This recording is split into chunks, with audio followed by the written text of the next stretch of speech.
ang mga kwento ng pag-ibig, kwento ng buhay at kwento ng pag-asa dito sa Barangay Love Stories. Love Stories.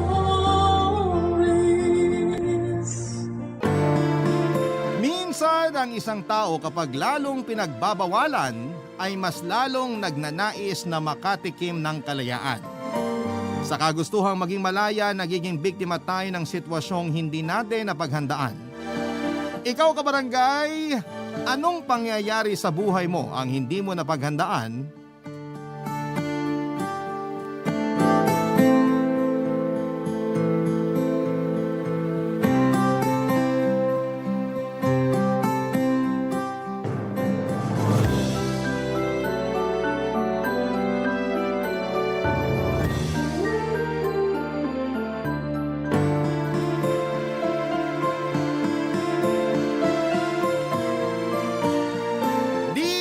Papa Dudut.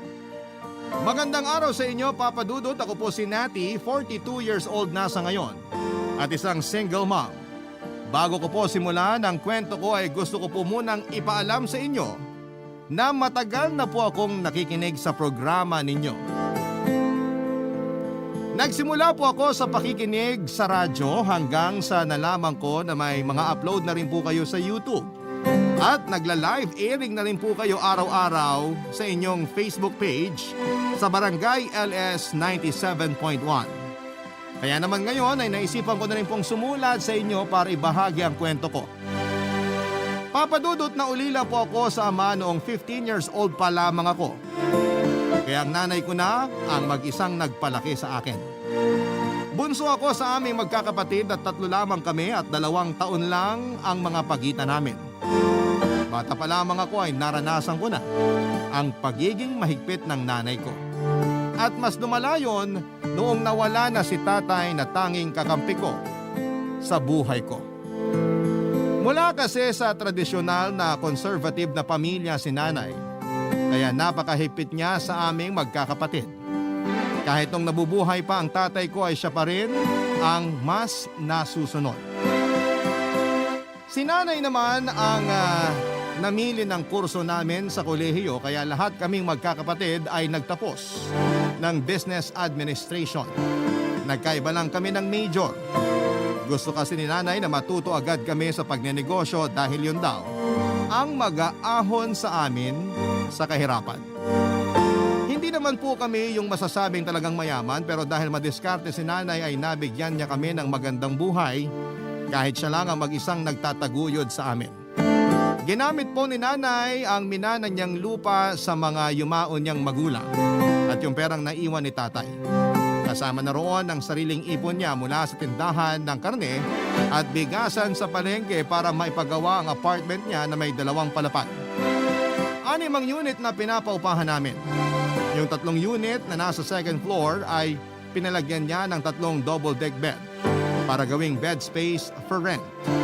Marami rin kasing eskwelahan na malapit sa area namin kaya karamihan sa mga bed spacer doon ay mga estudyante.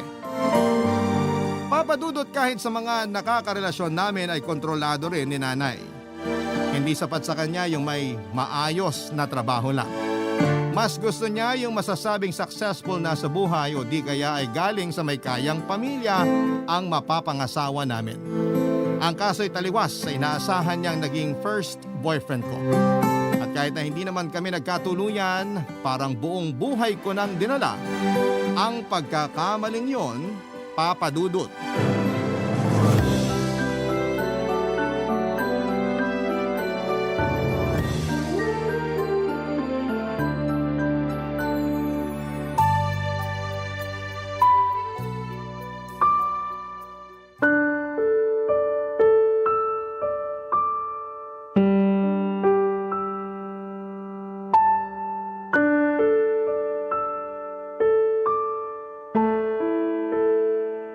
Hoy, Nati! Sino na naman ang pumaporma sa'yo? May nakapagsabi sa akin na may bago ka na naman daw manliligaw ah. Sino na naman po nagsabi sa inyo niyan? Hindi na mahalaga kung sino yung nagsabi sa akin. Ang ipinupunto ko rito, hindi ka na dapat nakikipagrelasyon sa kung sino-sino. Pasensya na po kayo, Nay, pero nasa tamang edad na naman po ako eh. Hindi niyo na po ako kailangang paghigpitan. 37 na ako, baka nakakalimutan nyo. Wala akong pakialam sa edad mo. Hanggat hindi ko nakikilala yung manliligaw sa'yo, hindi ka pwede makipag-usap sa kanila. Ako magdidesisyon, naiintindihan mo? Bakit po sina ate at kuya pinayagan nyo na mag-asawa? Nakapag-asawa sila kasi ako ang pumili ng mapapangasawa nila. Kaya ikaw, hanggat wala kang nahahanap na matinong lalaki, wag kang magtatangka na magpakilala sa akin ng kahit na sino lang, ha? Nay naman, paano naman po ako makakahanap ng katulad ng napangasawa ni ate? Tsaka kung magpapakasal man po ako, gusto ko dun talaga sa taong mahal ko at hindi sa nireto nyo. Hindi kayo aasenso sa puro pagmamahal lang. Na hindi naman po porket pipiliin ko yung mahal ko, wala na akong gagawin para mapabuti yung buhay ko. Nakapagtapos po ako ng pag-aaral. Tsaka malakas pa ako kaya kayang-kaya ko pa maghanap ng trabaho. Hindi ko naman po kailangang iasa sa mapapangasawa ko yung magiging kinabukasan ko Kahit na!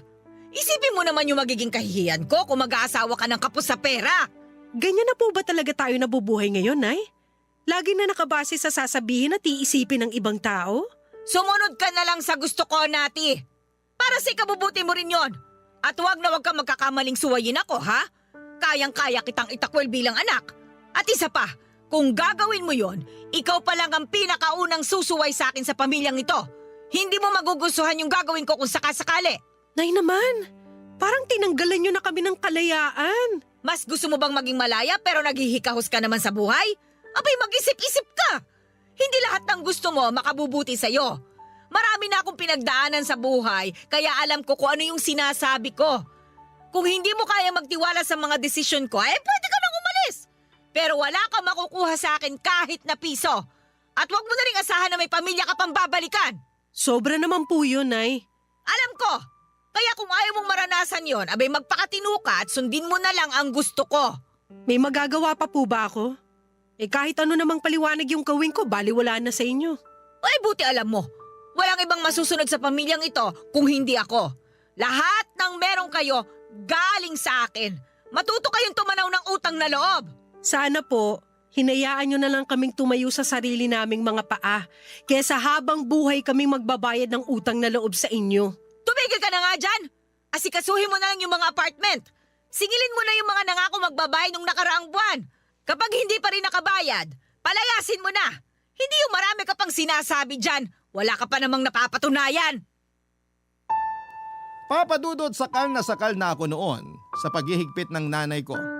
Ilang beses ko na rin sinubukang makawala sa kanya pero lagi siyang nagbabanta na itatakwil niya ako bilang anak niya. Nahirapan ako sa sitwasyon ko at hindi ko rin maiwasang makaramdam ng inggit sa mga kabatch ko na may mga sarili ng pamilya.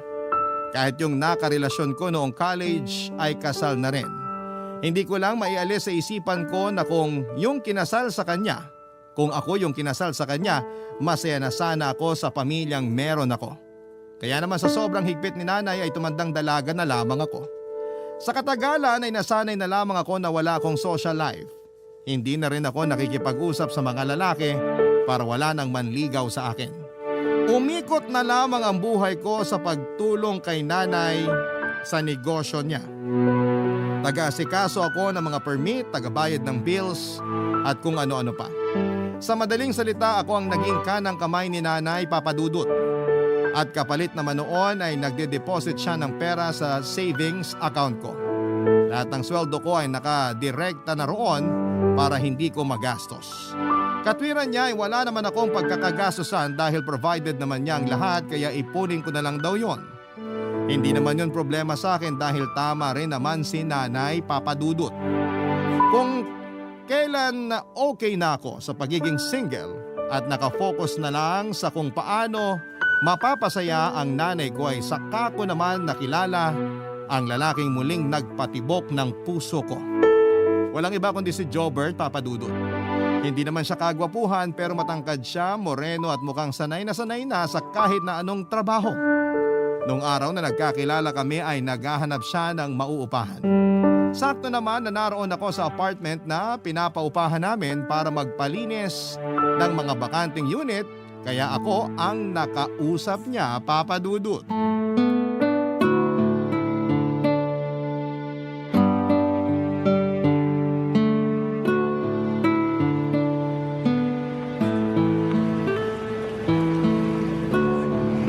Excuse me po. Miss, nangungupahan ka rin ba rito? May tatanong lang sana ako. Ano yung itatanong mo? May bakante pa kaya dyan?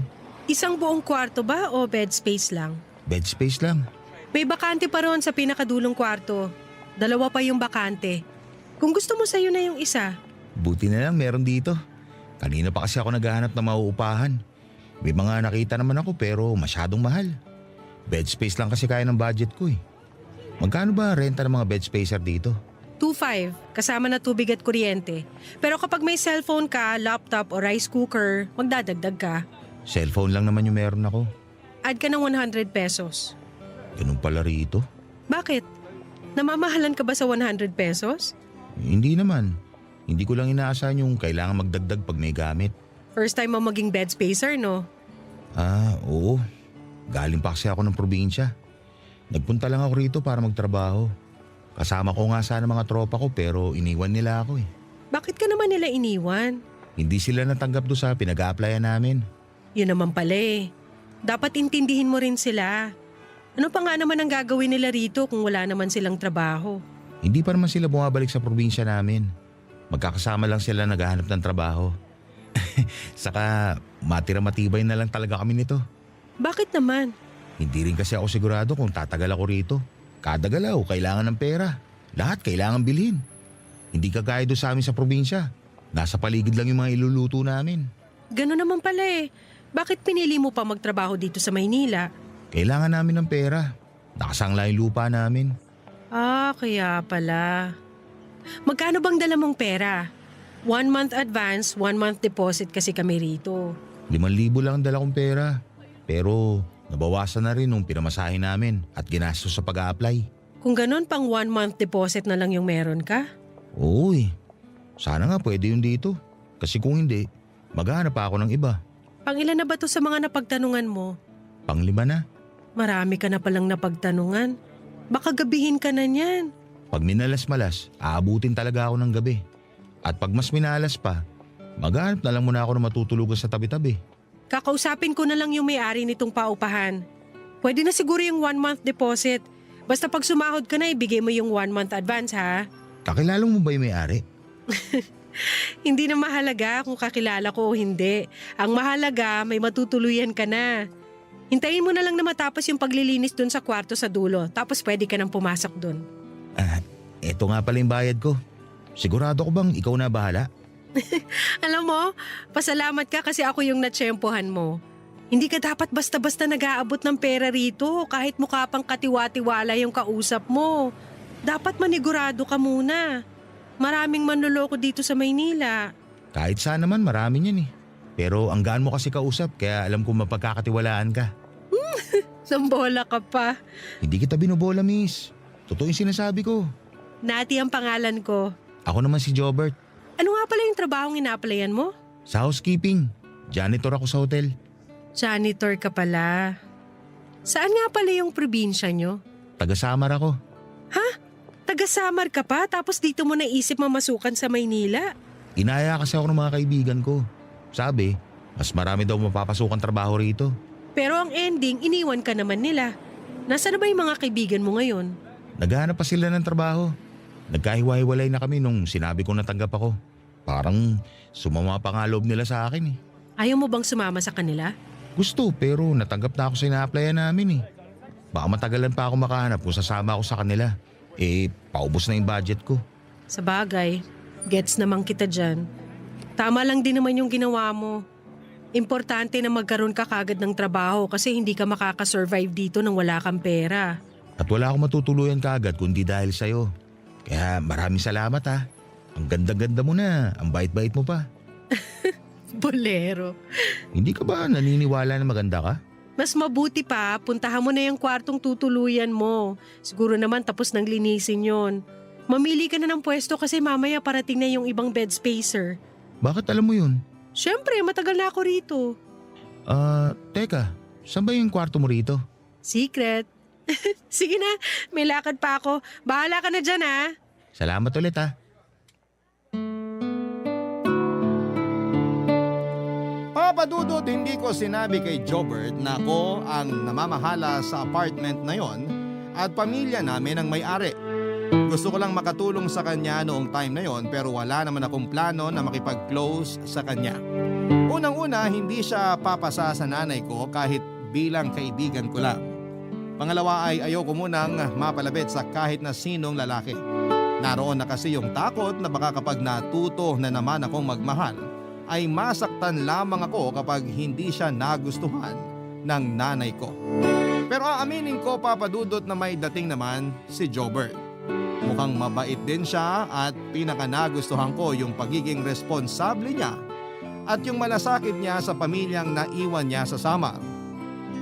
Nang mga sumunod na araw, nakakakwentuhan ko na si Jobert, 9 years ang tanda ko sa kanya. 28 pa lang kasi siya noong panahon na yon. Nalaman ko na marami pala silang magkakapatid.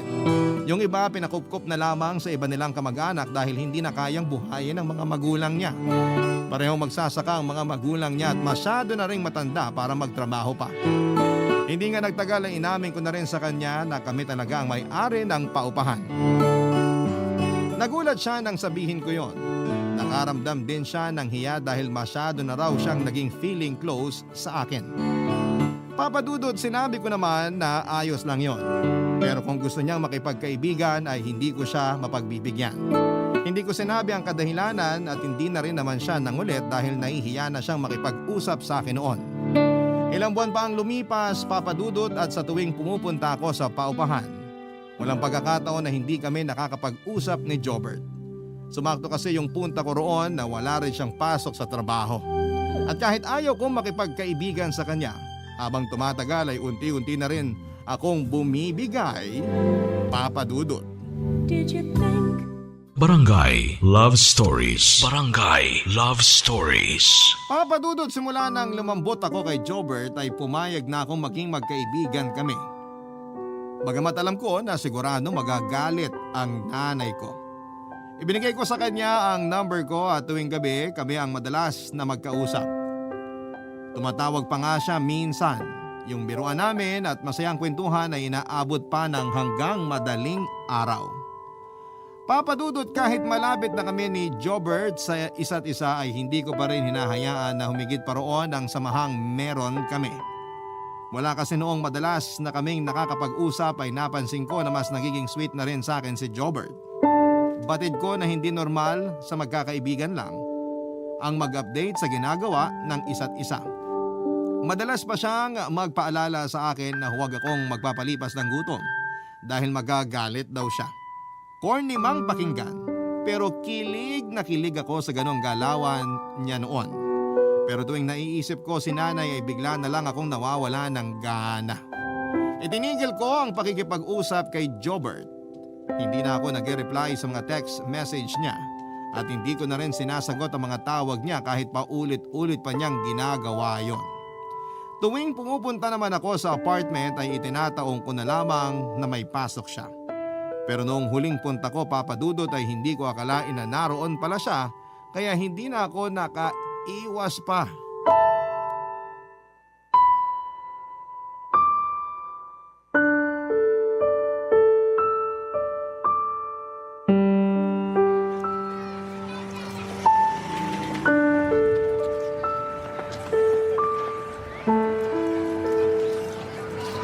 Nati! Ano bang kailangan mo? Iniiwasan mo ba ako? Hindi kita iniiwasan. Ano bang pinagsasasabi mo dyan? Hindi ka na nagre-reply sa mga text ko.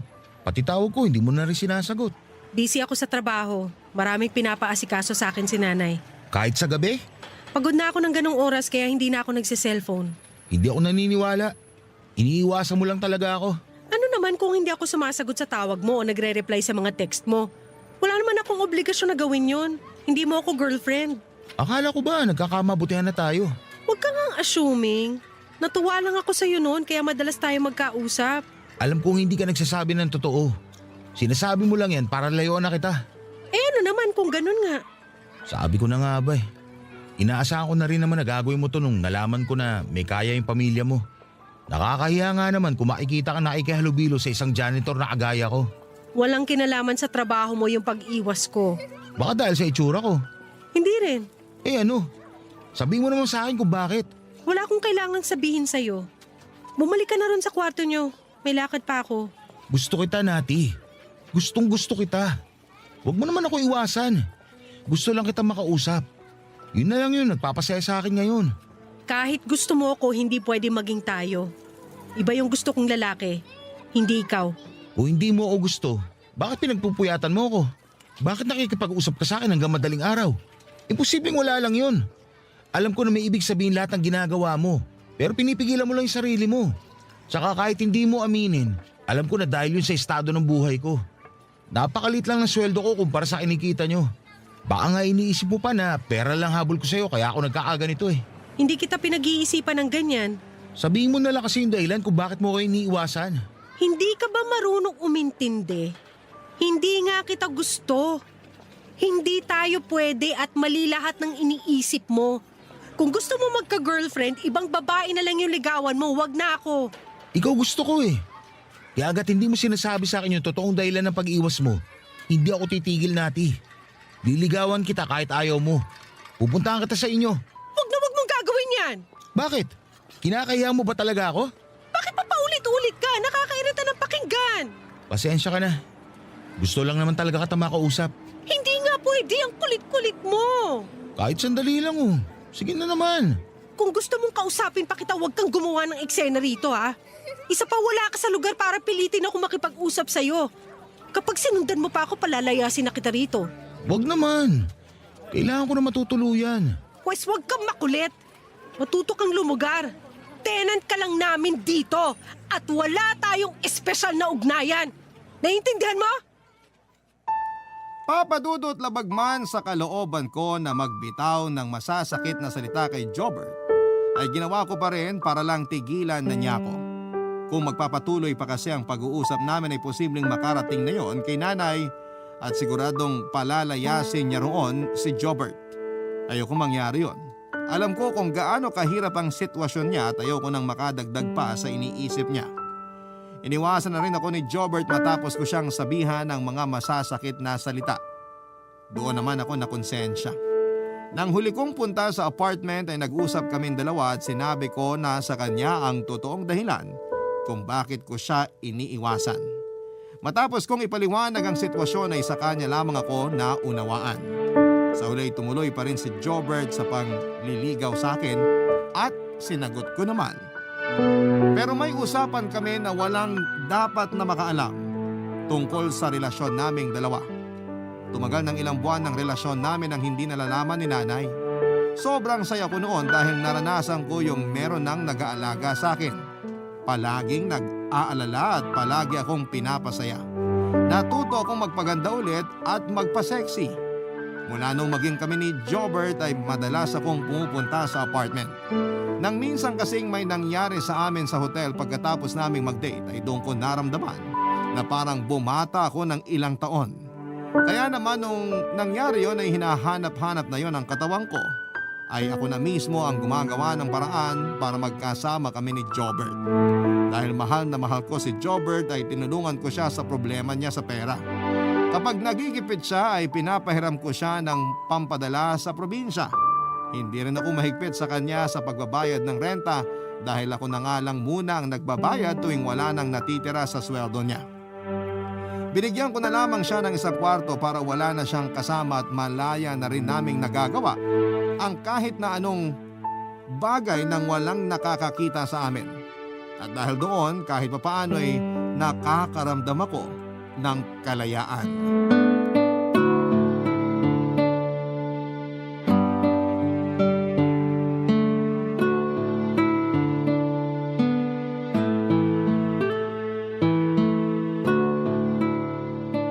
Mahal, kailangan ko nang umuwi. Maagang nagigising si nanay. Kapag kinatok niya ako sa kwarto tapos hindi ko siya pinagbuksan, malalaman niya na wala ako roon. Mamaya na. Ihahatid naman kita eh. Pero mahal, mag-aalas 3 na ng umaga. Wala pa nga akong tulog eh. Mamayang alas 7, marami na namang ipapagawa sa akin si nanay. Yun totoo. Anak ka ba talaga niya o alalay? Hayaan mo na. Yan na talaga yung ganap ko sa pamilya namin. Ako na lang yung maaasahan ni nanay. Nasaan ba yung iba mong kapatid? Nakabukod na sila. Pero bumibisita naman sila sa bahay tuwing linggo pagkatapos nilang magsimba. Isa kasi yun sa mga rule ni nanay. Yung kahit may pamilya na kami at busy na sa sarili naming buhay, dapat pa rin kami maglaan ng isang araw para magkasama-sama. Mabait naman pala yung nanay mo eh. Sa ibang bagay, oo. Pero pagdating sa mga nakakarelasyon namin, hindi. Gusto niya kasi yung mayaman. O kaya basta may negosyo. Huwag ka sana ma-offend ha. Ipapaliwanag ko lang naman.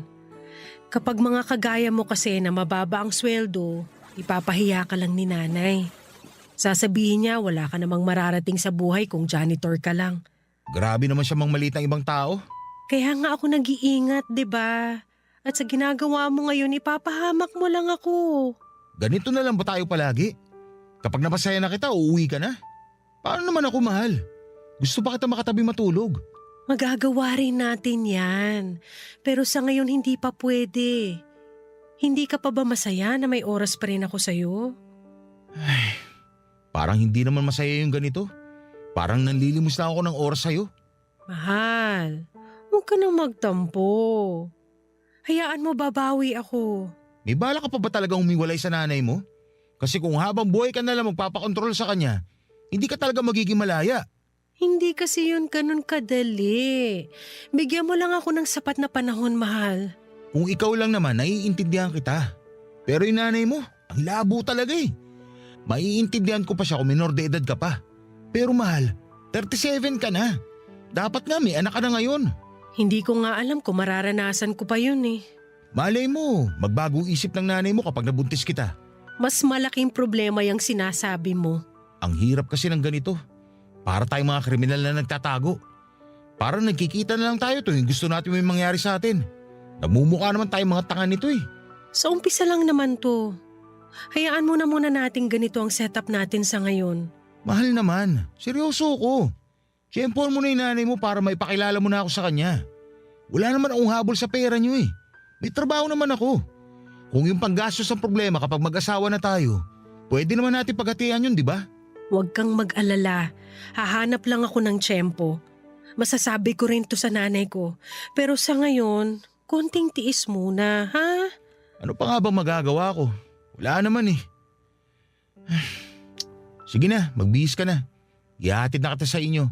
Kahit hindi mo na ako ihatid, kaya ko ng sarili ko. Delikado sa labas. Huwag na matigas yung ulo mo. Oh, sige na, oo na. Magpapahatid na ako. Nga pala, huwag ka muna pumunta rito mamayang gabi. Ha? Bakit? Baka makahalata na yung nanay mo. Sa susunod na linggo na lang ulit. Sa bagay. Pero mamimiss kita, mahal. Mamimiss din naman kita eh. Pero sabi mo nga diba, tiis-tiis muna. Papadudot halos isang linggo kaming hindi nagkita ni Jobert. Nag-uusap naman kami sa text o sa tawag pero naging madalang na rin yon kalaunan. Gayunpaman kahit ramdam ko na medyo lumalayo na sa akin si Jobert ay hindi ako nag-isip ng kung ano-ano. Iniisip ko na lamang na para sa ikabubuti ko rin ang ginagawa niya. Madalas na kasi siyang nag-overtime sa trabaho kapag wala naman siyang pasok ay umi-extra siya bilang labor sa panibagong apartment na pinagagawa ni nanay. Makalipas nga ang mahigit isang linggo ay doon na ako nakaramdam ng pagkahilo at nakakaranas pa ako ng pagsusuka tuwing umaga. Kahit na hindi pa sigurado ay malakas ang hinala ko noon na buntis ako at nakumpirma ko rin naman yon, papadudot. Magkahalong saya at takot ang nararamdaman ko ng mga oras na yon. Pero para hindi ako ma-stress ay mas pinili ko na lamang na ma-excite dahil sa wakas ay magkakaanak na ako. Umasa ako na baka sakaling yun na ang makakapagpalaya sa akin sa nanay ko. Kaya naman noong araw ding yon ay pinuntahan ko si Jobert sa paupahan para sabihin ang tungkol sa magiging anak namin. Pero sa halip na ma-excite ako sa ibabalita sa kanya nang makarating ako doon ay halos manginig ako sa galit sa naabutan ko sa kwartong tinutuluyan ng boyfriend ko, papadudot.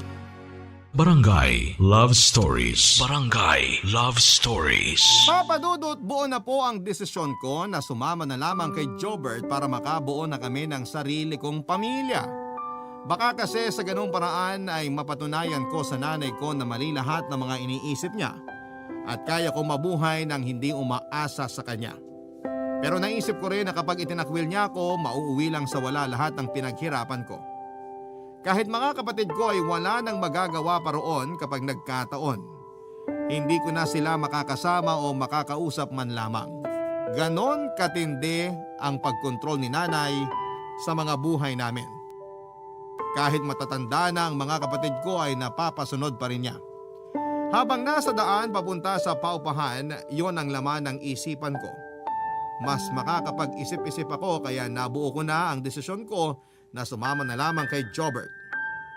Kung pera naman ang inaalala niya ay malaki-laki na rin naman ang ipon ko. Kaya medyo nakampante pa ako. Napapangiti ako sa bawat hakbang ko noon papunta sa kwarto ng boyfriend ko habang hawak ko naman sa kaliwang kamay ang patunay na magkakaroon na kami ng anak. Naabutan ko pong nakabukas ang pinto kaya hindi na ako kumatok pa. Nagdahan-dahan pa ako noon sa pagpasok para masurpresa si Jobert dahil mahigit 1 linggo na kaming hindi nagkikita. Pero nakakailang hakbang pa lamang ako ay halos hindi na ako makagalaw nang maabutan si Jobert na abalang-abala sa babaeng kausap niya sa video call. Lalo na nang marinig ko ang pinag-uusapan nila. Sunod-sunod ang pagtulo ng luha ko noon habang pinapakinggan kung paano ako laitin ng lalaking akala ko ay mahal ako. Pero ang mas masakit pa roon, yung babaeng kausap niya ay walang iba kundi yung kakilala kong masahista, Papa Dudut.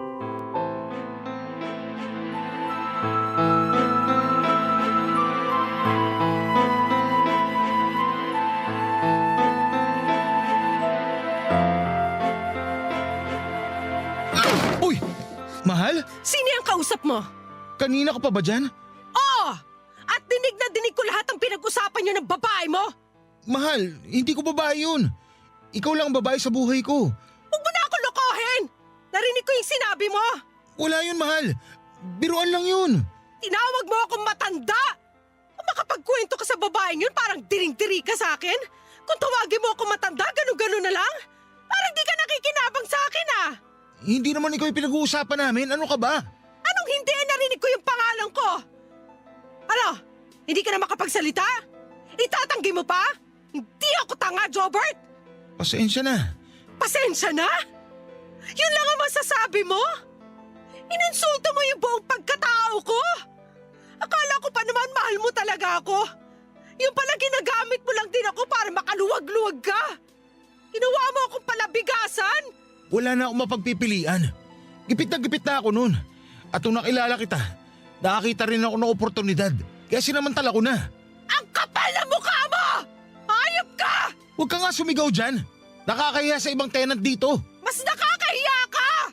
Pagkatapos kitang tulungan, nagawa mo akong lokohin! Mahanap ka na nga lang ng ipapalit sa akin sa isang masahista pa! Masarap pa siya magmasahe? Ha? Kaya ka bang dalhin sa langit? Oo! Masarap! Mas masarap siyang kasama. Mas bata. Hindi kagaya mo na malapit na mag-40. Pero kala mo teenager ka pa kung pagbawalan ng nanay mo.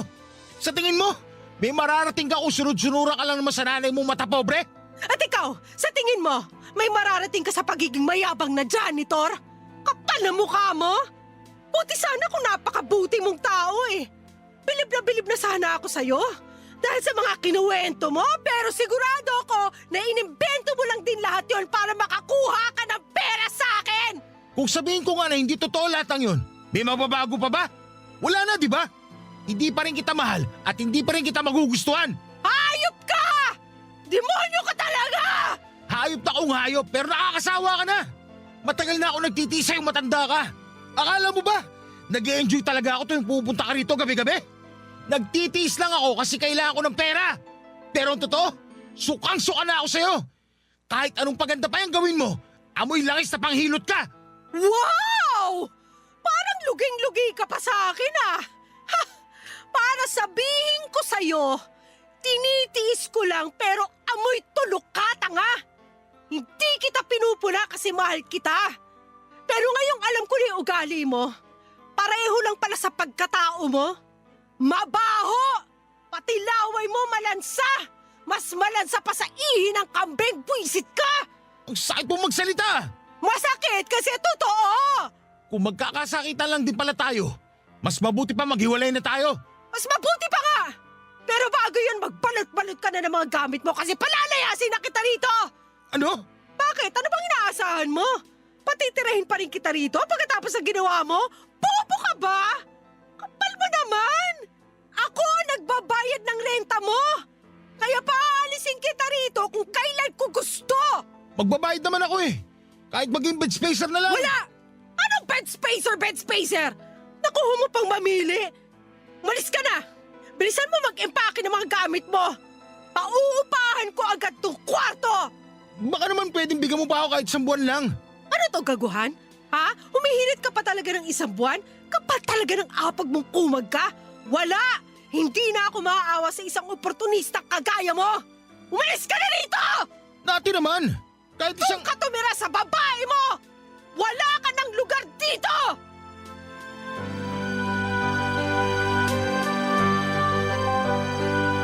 Papadudot kahit na anong pagmamakaawa pa ang ginawa ni Jobert ay hindi ko na siya pinagbigyan.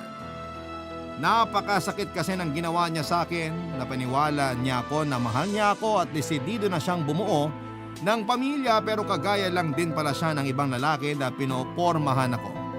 Pera lang ang habol nila. Wala nang nagawa si Jobert nang sapilitan ko siyang pinalaya sa paupahan namin. Hindi ko na siya siningil sa mga utang niya.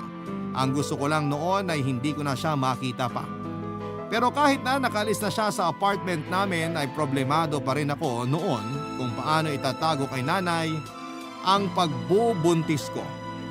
Nung hindi pa malaki ang tiyan ko ay hindi ko pa masyadong inaalala si nanay. Pero nung medyo lumalaki na, nakahalata na rin siya.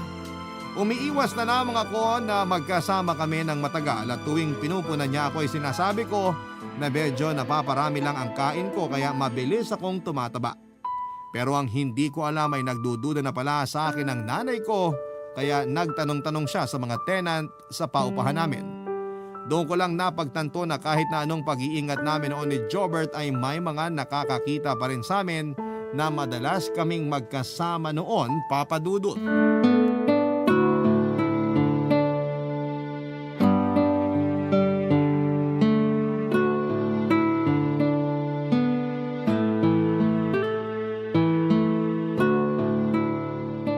Nati, napapansin ko talaga na parang nagkakalaman ka ah. Napaparami lang po ang kain, ay. Nung nakaraan niyo pa po pinupuna tong katawang ko. O akala ko ba'y nagda-diet ka? Puro paganda at pa-sexy ka nga nitong nakaraan tapos biglang nagpapataba ka ngayon? Parang hindi naman yata ka panipaniwala. Marami lang po talaga akong gustong kainin. Tsaka nakaka-stress din naman po yung ginagawa ko araw-araw kaya binabawi ko na lang sa pagkain. Sigurado ka ba na pagkain lang yan? Ano po bang ibig niyong sabihin? Iba kasi yung taba ng kain lang ng kain. Yung sayo kasi iba eh. Parang umuumbok yung tiyan mo. Kasama naman po talaga sa pagtaba yun, Nay. Nagkakabilbil na din po ako. Hindi ka pa rin ba aamin? Ano naman po nga aminin ko? Binigyan na kita ng pagkakataon para umamin sa akin, Nati. Pero wala eh. Pinili mo pa rin magsinungaling kahit na alam ko na yung totoo. Hindi ko po alam ang sinasabi niyo. Hindi mo alam? Ha! Hindi mo kilala si Jobert? Yung dating bed spacer na pinalipat mo sa kabilang kwarto? Ha? Paano niyo nalaman yan? Palagi akong may paraan. Kaya alam ko kapag nagsisinungaling ka o hindi. Buntis ka, hindi ba? At yung Jobert na yon ang ama ng dinadala mo. Ano naman po kung buntis ako? Nasa tamang edad na po ako para magkaanak. Pero disgrasyada ka! Iniwan ka na nung nakabuntis sa'yo. Buti sana kung napakatinong lalaki at may kaya man lang sa buhay. Pero kaya ka nga nangungupahan eh. Walang pera. Baka nga pinatulan ka lang no para makalibre siya ng renta. At ikaw naman, utu-utu kang boba ka. Sabik ka sa lalaki kaya pumatol ka kahit na... Sige po! Ako na yung mali. Pasensya na po kayo pero tama pa yung sinasabi nyo. Sabik na sabik ako sa lalaki. Gustong-gusto ko na magkaasawa at magkaroon ng sariling pamilya para makalaya na sa inyo. Nakakasakal na kayo eh. Kaya pumatol ka sa isang patay gutom at mukhang pera? Baka gusto niyo na rin pong idagdag yung manloloko at manggagamit. Sabihin niyo na po lahat. Ipamukha niyo pa na nagkamali ako. Ipamukha niyo na wala na akong ginawang tama buong buhay ko! At sa huli, tama pa rin kayo! Palagi na lang akong mali sa paningin niyo! Kita mo na? Kaya kita pinaghihigpitan kasi alam ko na hindi lahat ng lalaki ay mapagkakatiwalaan. O, tingnan mo yung pinatulan mo. Binuntis ka lang pero iniwan ka rin. Kung kailan ka naman tumanda ha, tsaka ka pa naman mas lalong naging tanga sa pagpili ng mapapangasawa. Wala na po ako magagawa, Nay. Ginamit niya lang ako. Kasalanan ko na nagpaloko ako sa kanya. Akala ko mahal niya ako. Pero mas pinili niyang sumama dun sa masahista niya. At ikaw rin yung nagpapapunta ng masahista sa kwarto niya. Hindi ba? Oo, di kasalanan mo nga talaga. Kung nakinig ka lang sana sa akin, hindi mangyayari sa'yo yan. Sorry po, Nay. Nagkamali po ako. Sana nga po nakinig na lang ako sa inyo. O ano bang plano mo? Gusto mo bang ipalaglag yung bata? Nay, wala po siyang kasalanan. Hindi siya dapat madamay sa mga maling desisyon ko sa buhay. Palalakihin ko po siya na maayos kahit wala siyang ama. O ikaw ang bahala. Basta kargo mo yan. Magsikap ka para matustusan mo yung pangangailangan ng anak mo. Opo, Nay. Ako na pang bahala sa anak ko. Wala na naman tayong magagawa eh. Naandyan na yan. Hindi naman ako kampon ni Satanas para utusan kang ipalaglag yung ipinagbubuntis mo. May nagawa ka pa rin namang tama kahit papano. Hindi ka nagmakaawa sa lalaking yun at pinalayas mo siya. Sapat na yun. At dapat, hanggang doon na lang ang relasyon ninyo, ha? Mabubuhay ka kahit walang lalaki sa buhay mo. Tingnan mo ako. Hanggang ngayon, maayos naman ako kahit wala akong asawa. Hindi ba? Kaya magpakatatag ka. Kailangan ka ng anak mo.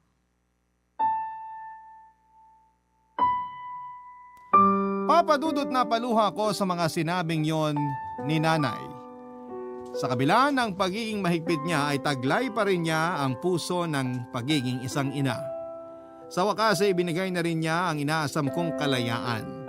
Hinayaan na niya ako na magdesisyon para sa aming mag-ina at para magawa ko yon ay bumukod na ako at nagpa siyang lumayo na muna. 2 taon lang mula nang umalis ako ay nakilala ko naman si Francis. Isa siyang pulis at byudo na siya at may 2 anak na babae. Lalaki naman ang naging anak ko at napamahal din agad sa kanya. Sa ngayon, Papa Dudut, ay nagpaplano na kaming magpakasal at may basbas na rin po yon ni nanay. Kahit na hindi pa nga kami kasal ni Francis ay meron na agad regalo ang nanay ko. Napaluhan na lamang ako nung malaman ko na ililipat na sa akin ang titulo ng paupahan namin, Papa Dudut. Bukod sa malaking tulong yon para sa amin ng anak ko ay napakasaya ko dahil naalala pa rin ako ng nanay ko. Hindi niya ako kinalimutan. Nagpapasalamat pa nga siya sa ilang taong kong pagtsatsaga sa pagiging assistant niya at sinabi niyang walang ibang dapat makinabang sa paupahan na yon kundi ako. At ngayong ako na talaga ang may-ari ng paupahan ay nangako ako sa sarili ko na hindi na ako muli pang magpapaloko sa isang bed spacer. Masaya at kontento na ako kay Francis kaya wala nang dahilan pa para magpapasok pa ako ng ibang lalaki sa buhay ko.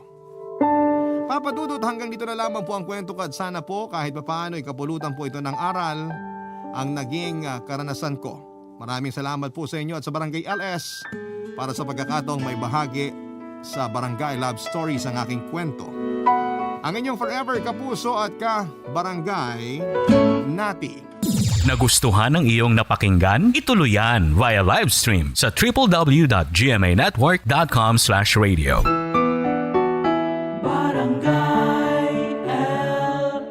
In Mega Manila, 97.1. Forever! Ang mga kwento ng pag-ibig, kwento ng buhay, at kwento ng pag-asa dito sa Barangay Love Stories.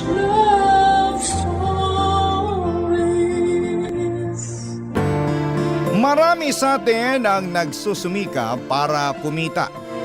Pero may mga panahon na hindi talaga sapat ang kinikita natin. Ikaw, kabarangay, ano ang ginagawa mo kapag kapos ka sa pera? Dear Papa Dudut, Magandang araw po sa inyo at sa lahat ng mga nakikinig sa Barangay LS. Ako nga po pala si Jules. Nagtatrabaho po ako bilang supervisor sa isang call center at palagi po akong nakikinig sa inyo tuwing break ko. Matagal ko na rin pong napapakinggan ang iba't ibang kwento tungkol sa love life dito sa Barangay LS. Kaya naman naisipan ko na baka panahon na rin para ibahagi ko ang sarili kong karanasan.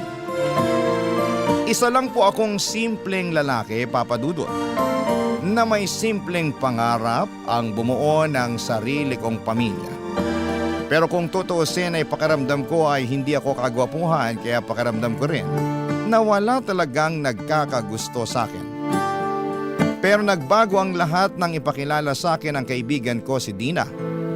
Nereto niya ito sa akin at noong una ko pa lamang makita ang letrato ni Dina, napahanga na agad ako. Ang ganda niya at mukha rin siyang mabait.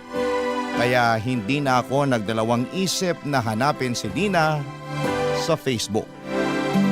Nung unang beses ko siyang i-chat at magpakilala, sobrang kaba ang naramdaman ko. Pero nilakasan ko talaga ang loob ko dahil gusto ko siyang makilala ng mas mabuti. Sa awa ng Diyos ay nag-reply si Dina. At habang tumatagal, mas lalo kaming naging malapit sa isa't isa. Araw at gabi kaming nag-uusap pero kahit na ganoon ay hindi pa rin kami nakakapag-video call noon kasi medyo naiilang ako sa itsura ko. Pero dumating din sa punto na naisip kong dapat na rin kaming magkausap ng mas personal. Kaya kahit kamado ay nilakasan ko na ang loob ko. At hindi ko makakalimutan ang unang beses kami na nag-video call ni Dina.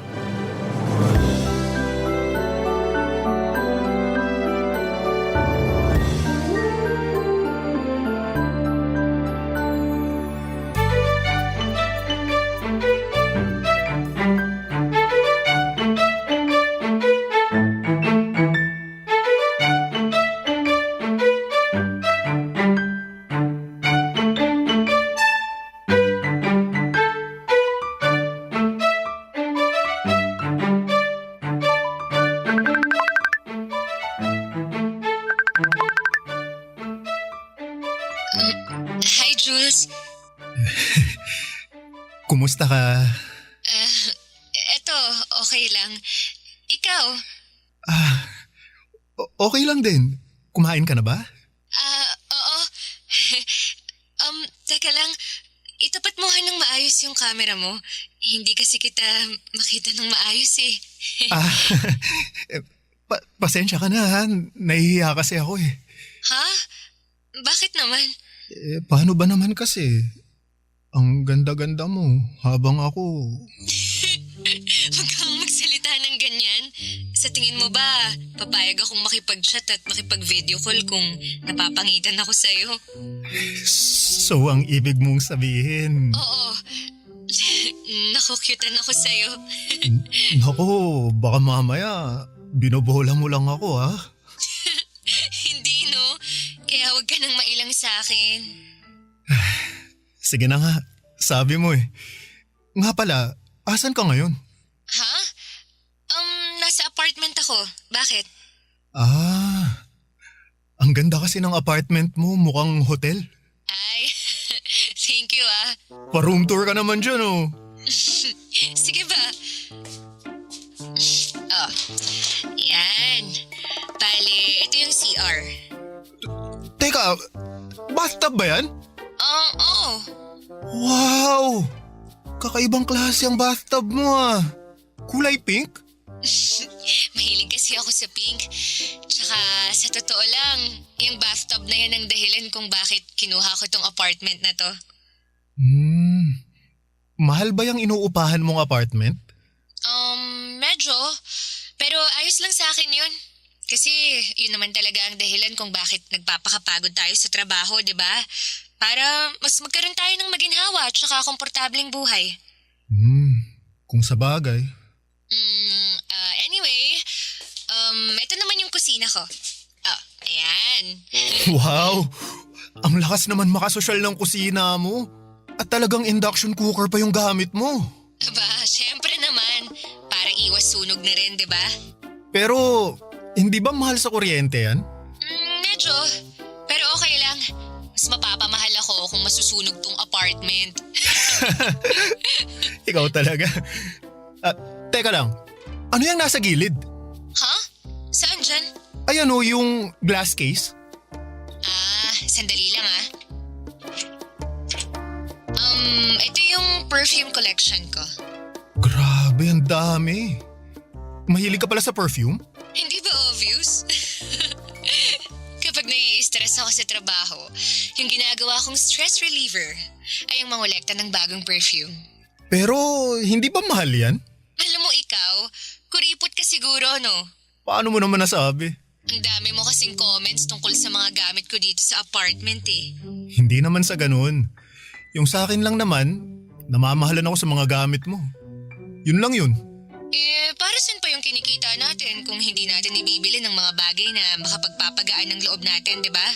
Tsaka isa pa, hindi mo rin naman madadala sa hukay yung pera mo kapag namatay ka. Nandun na ako. Pero naniniwala kasi ako na dapat marunong tayong magtipid kasi hindi natin alam kung kailan tayo mauubusan ng pera, di ba? Kaya nga ako nagtatrabaho eh. Para hindi ako maubusan ng pera.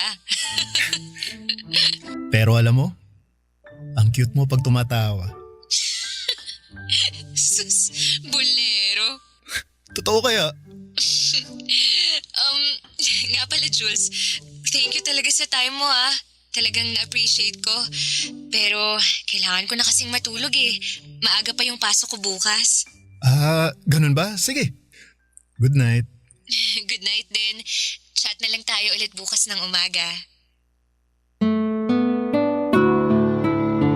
Aaminin ko po sa inyo, Papa Dudut, na medyo nabigla talaga ako nang makita ko ang mga gamit ni Dina.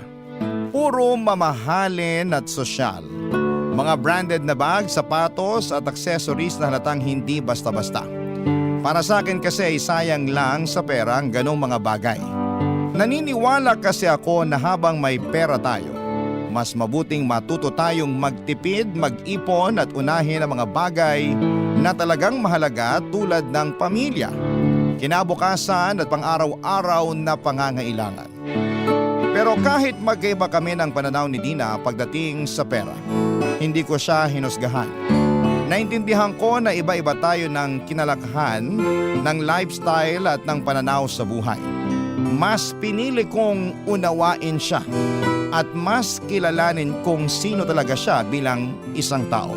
Hindi base sa mga gamit niya, kundi base sa ugali niya, sa puso niya, at sa kung paano siya makitungo sa akin. Makalipas nga ang ilang buwan, ng tuloy-tuloy na pag-uusap, pagkakaibigan at pag-unawa sa isa't isa, nagkita rin kami sa wakas. Doon ko na rin sinabi sa kanya ang totoo kong nararamdaman at tinanong kung pwede ko ba siyang ligawan, at sa kabutihang palad ay pumayag si Dina at hindi nagtagal ay dumating ang araw na pinaka-aasamasam ko. Sinagot niya ako, Papa Dudut, at grabing sobrang saya ko noon. Parang lumipad ang puso ko sa tuwa.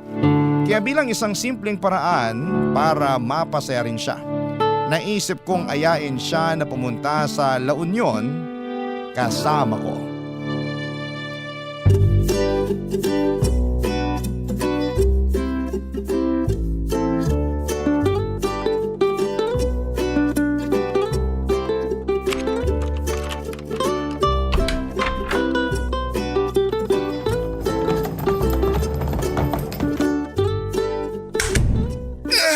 Salamat sa Diyos.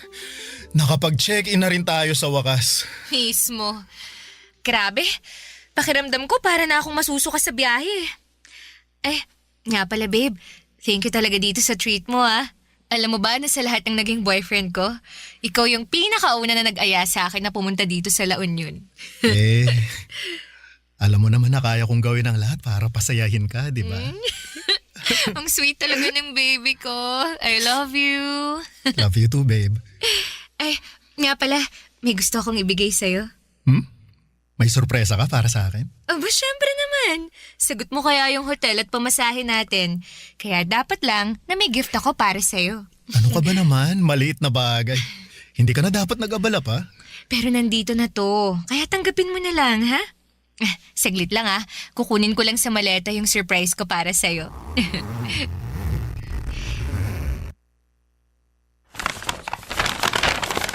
Tada! Ayun binilhan kita ng 5 t-shirt. Uy, ang dami naman yata niyan. Kailan mo binili ang mga yan? Namili na ako nang sinabi mo sa akin na pupunta tayo dito ng La Union. Para laging handa, diba? Ay, kaya naman pala ang laki ng maleta na dala mo eh. Okay lang yan. Kaya ko namang buhatin yan eh. Oh, tanggapin mo na tong mga t-shirt. Thank you dito, babe Huwag kang mag-alala. Babawi ako sa'yo bukas. Ano ka ba? Kahit hindi na. Saglit nga lang. May price tag pa tong mga t-shirt 4,000 isang piraso? Saan mo naman nabili tong mga to? Bakit ang mahal? E di syempre, sa department store. Okay na yung mahal. At least matagal masira, diba? Ay, dapat sa ukay-ukay ka na lang namili. Alam mo ikaw, matagal ko nang napapansin na sobrang higpit mo pagdating sa pera. Naniniwala kasi ako na hindi naman natin kayang magtrabaho habang buhay. Kaya habang bata pa tayo, dapat marunong na tayong mag-ipon. Ewan ko sa'yo. Basta ako, naniniwala ako na dapat matutunan mo rin na i-enjoy yung pera mo while you're still young. You only live once. Ganun. Tsaka isa pa, hindi mo rin naman madadala yung pera mo sa langit, di ba? Kaya dapat, lubus-lubusin mo na kung anong meron ka ngayon. Dina, dapat alam mo rin yung mga limitasyon mo pagdating sa paggastos ng pera. Alam mo, nakakatawa ka. Bakit naman? Yung mga ex ko nga dati, tuwang-tuwa tuwing binibigyan ko sila ng regalo Pero ikaw, kakaiba ka. Ikaw lang yung kilala kong nagdadalawang isip pa tuwing binibigyan ng regalo. Lumaki kasi ako sa hirap kaya palagi akong nag-iingat pagdating sa pera. Jules, ganun din naman ako. Yung mama ko, kasambahay lang. Tapos yung papa ko, construction worker. Isang kahig, isang tuka lang yung pamilya ko nung nasa high school pa kami. Kaya nung natanggap ako sa trabaho ko bilang insurance agent, pinangako ko na ibibigay ko sa sarili ko yung buhay na hindi ko makamit-kamit nung bata pa ako. Kaya naman pala. Mas naiintindihan ko na ngayon kung saan ka nang gagaling. Mabuti naman kung ganon. Kasi may surprise pa ako para sa'yo. Teka lang ito, perfume. Magkano naman bili mo dito? 10,000 lang yan. Ano? Limited edition kasi yung perfume na yan. Kung tutuusin nga, mura na yun kasi nakasale pa yan nung binili ko. Huwag ka na ngang magtanong ng kung ano-ano dyan. O eto, tanggapin mo na lang. Sige na nga, gift mo sa akin to Thank you dito Maliit na bagay.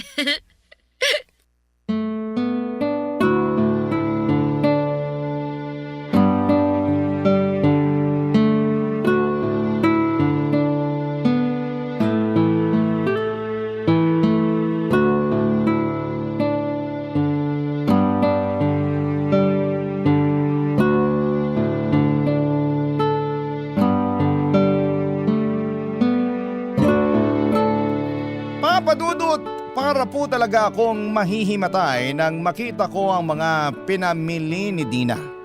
Kasi sa pagkakatansya ko ay hindi bababa sa 20,000 ang halaga ng lahat ng yon. Alam kong hindi biro ang presyo ng mga binili niya. Kaya hindi ko maiwasang mabigla. Pero kahit na ganoon ay pinilit kong pigilan ang sarili ko na husgahan siya. Girlfriend ko na siya ngayon at sa totoo lang ni minsan ay hindi siya nanghingi o nanghiram ng pera sa akin para lamang mabili ang mga gusto niya. Napagtanto ko na siguro'y tama lang din na i-reward niya ang sarili niya mula sa pinaghirapang sweldo niya bilang isang insurance agent. Deserve din naman niyang i-enjoy ang bunga ng sipag at tiyaga niya. At sa totoo lang, pareho rin kaming nag-enjoy ni Dina sa bakasyon naming yon sa La Union. Doon namin mas nakilala ang isa't isa. Yung mga simpleng ugali, maliliit na hilig, pati na rin yung mga bagay na nagpapasaya sa amin. Dahil sa mga sandaling yon ay mas lalo kong naramdaman kung gaano siya kahalaga sa akin. Noon ko talaga nasabi sa sarili ko, Si Dina na ang babaeng gusto kong makasama at mahalin habang buhay. Barangay Love Stories. Barangay Love Stories. Makalipas ang ilang buwan ay mas lalo pang tumatag at lumalim ang relasyon namin ni Dina.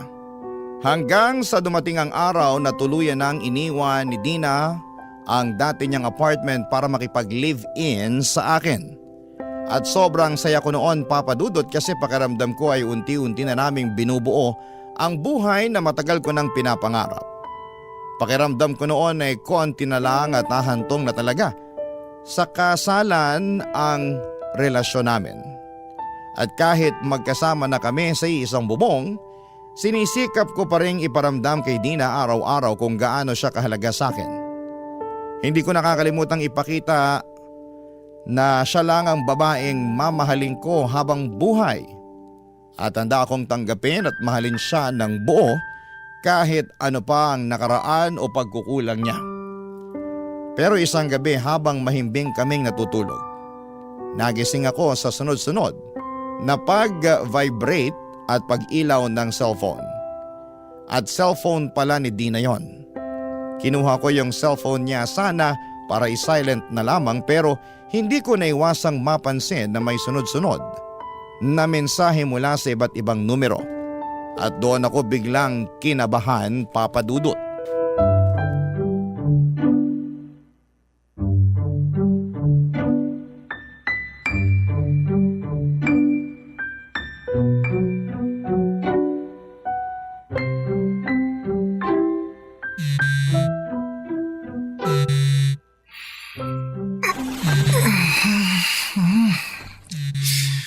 Ano ba naman yan? Istorbo talaga oh.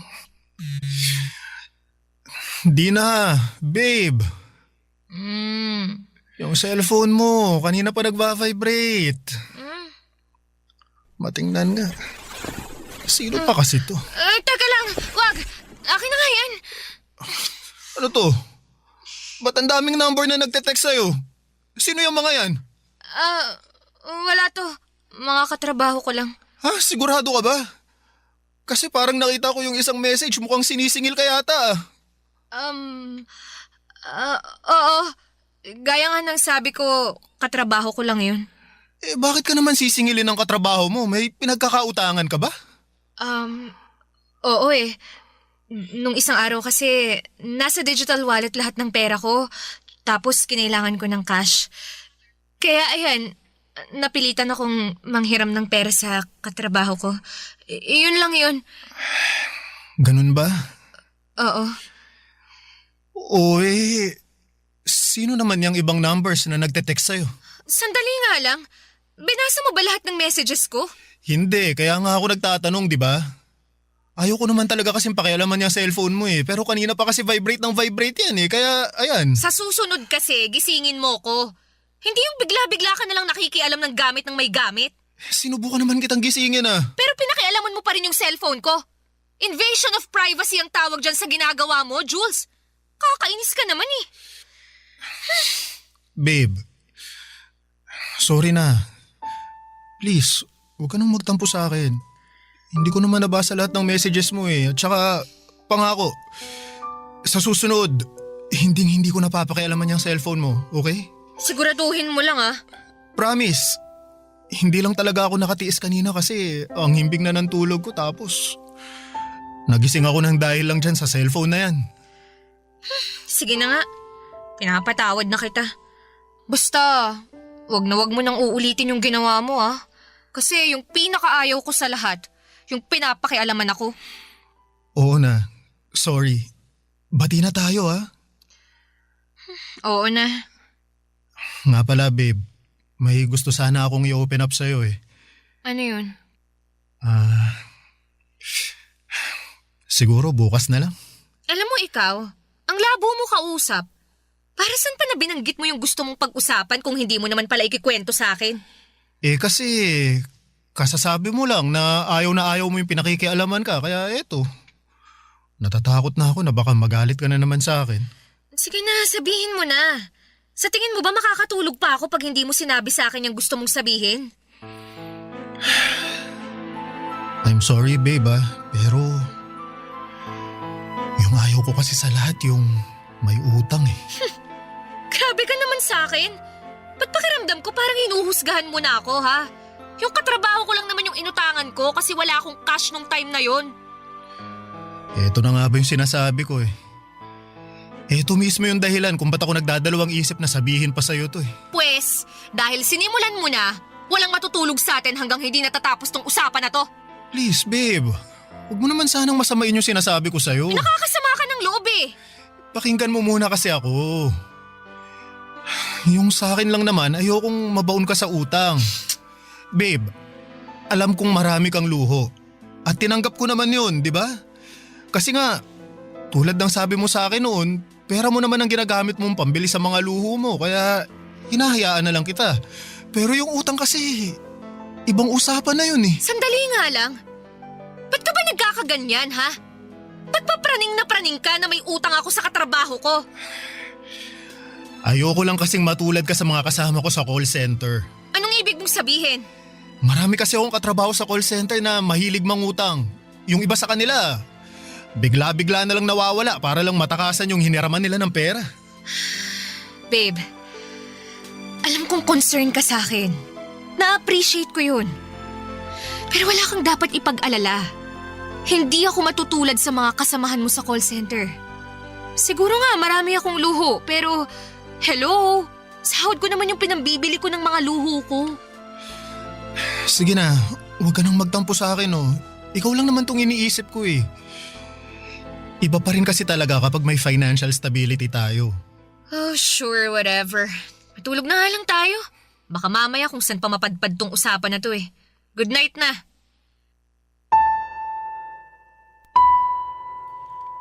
Noong gabing yon ay ramdam kong medyo nainis sa akin si Dina. Pero kahit ganun pa man ay wala akong pinagsisihan sa mga sinabi ko. Alam ko sa sarili ko na kapakanan lamang niya ang iniisip ko noon. Marami kasi akong kakilala sa call center na nalunod na sa utang. Yung tipong patong-patong na ang utang sa mga katrabaho tapos ay bigla na lamang maglalaho, mag-aawol para lamang takasan yung mga pinagkakautangan nila. Ang iba pa nga ay lilipat ng ibang kumpanya tapos ay uulit lamang sa parehong cycle. Ayoko ng ganong klase ng buhay. Gusto ko yung simple lang, may peace of mind, walang iniisip na bayarin at syempre gusto ko na ganon din ang magiging partner ko sa buhay. Pero habang tumatagal ay parang ang hirap makamit ng peace of mind na yon. Napapansin ko kasing mas lalo nang dumadalas ang pag-online shopping ni Dina. Kung ano-ano ang mga binibili niya. Bagong cellphone, mga bag, sapatos, mamahaling pabango at kung ano-ano pa. Nung una ay hinayaan ko lamang, sabi ko sa sarili ko ay deserve naman niya. Kasi kita ko rin naman yung effort at sipag niya sa trabaho bilang insurance agent. Pero sa totoo lang ay dumating din ako sa punto na napaisip ako kung paano niya pinagkakasya ang sahod niya sa lahat ng ginagastos niya. Hanggang isang gabi habang kumakain kami ni Dina sa isang restaurant, bigla na lamang may nangyari na unti-unting sasagot sa mga katanungan ko, Papa Dudut.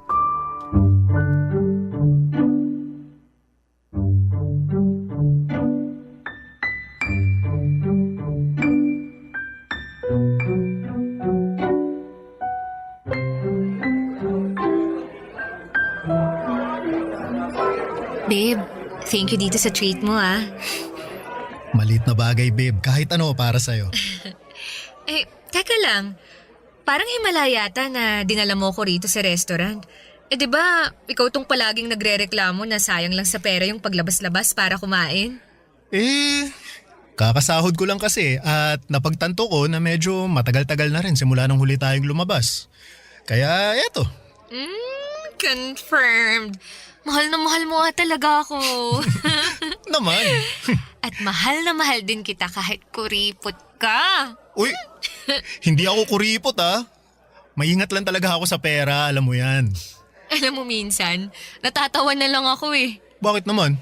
Eh, hindi ko kasi magets kung bakit tayo nagkasundo at nagkatuluyan eh. Isipin mo kuripot ka. Ano ba naman yan? Hindi nga ako kuripot. Tapusin mo na muna kasi ako.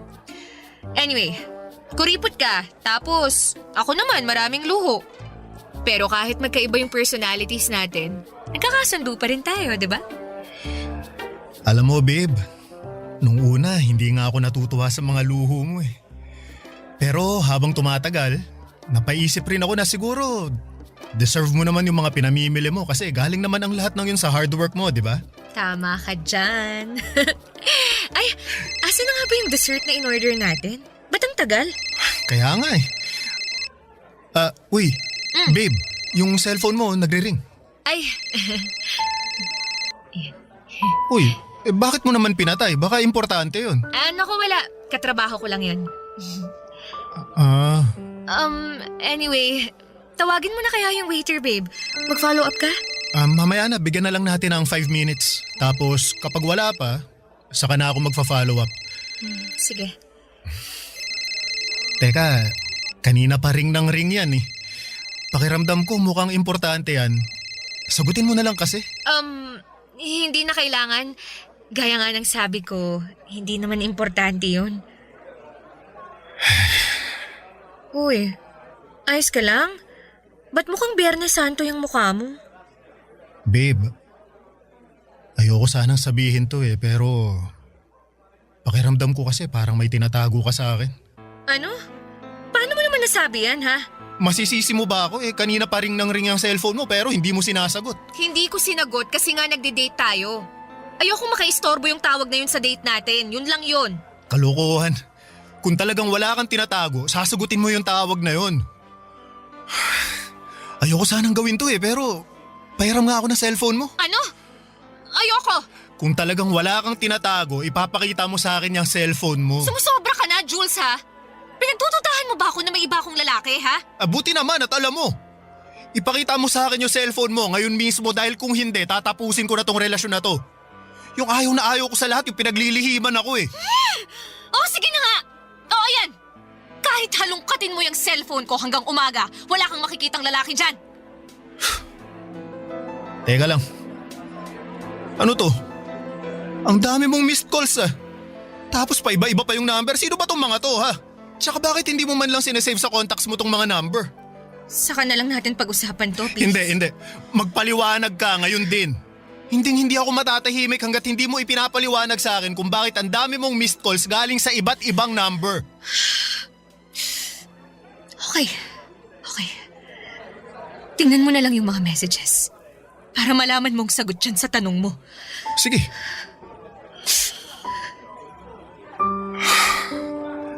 Babe, ang daming naniningil sa'yo. Paano nangyari to, ha? Jules, may problema ako sa pag-iisip. Ano? Ano ibig mo sabihin?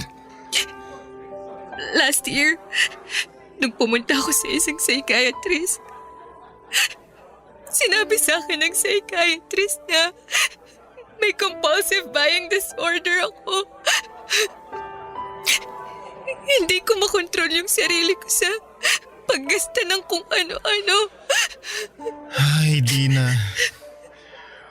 Alam mo naman pala na may problema ka. Bakit hindi mo tinuloy yung pagpunta sa psychiatrist? Kasi tuluyan na akong kinain ng buwisit na disorder na to.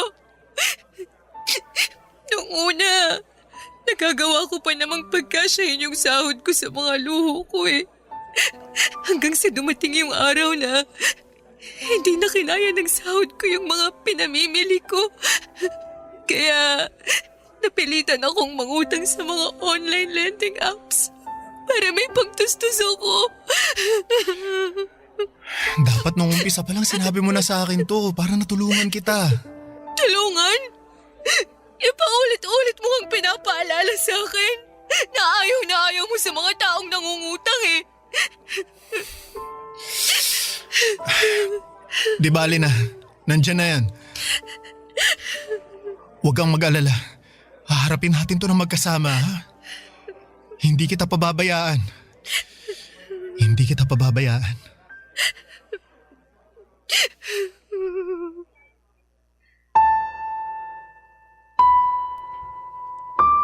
Inis na inis talaga ako kay Dina noong gabing yon, pero mas nangibabaw pa rin sa akin ang awa at malasakit. Hindi ko kayang hiwalayan siya ng basta-basta, lalo na dahil sa mga utang niya. Kaya imbis na layuan ko siya ay pinili ko na lamang na tulungan siyang unti-unting bayaran ang mga pinagkakautangan niya. Sa mga panahong yon ay palihim din ako nag-iipon para kahit papaano ay magkaroon kami ng sapat na pera na pangkonsulta sa psychiatrist. Kasi ramdam ko na kailangan na talaga ni Dina ng tulong. Pero lalo lang naging mabigat ang sitwasyon namin nang hindi na makontrol ni Dina ang pagsha-shopping online. Tuwing pinapa-return to sender ko ang mga package na dumarating ay nagwawala siya. Umiiyak at halos hindi ko na siya makausap ng maayos. Sa totoo lang ay sobrang stress na rin ako ng mga panahon na yon kasi kapag tinutulungan ko si Dina na bayaran ang mga utang niya ay halos wala nang natitira sa sahod ko. Ang mas masakit pa ay parang wala siyang pakialam sa mga tawag mula sa mga pinagkakautangan niya. Parang sanay na siya o wala na lang talaga siyang ganang harapin yon. Pero kahit na ganoon ay pinanghawakan ko pa rin ang pangako ko sa sarili ko, Papa Dudut, na hindi ko susukuan ang relasyon namin. Kasi ang pera kaya mong kitain ulit yan. Pero ang tunay na pagmamahal, bihira lamang yang dumating. At para sa akin, si Dina pa rin ang pinakamamahal ko, Papa Dudut. Barangay Love Stories. Barangay Love Stories.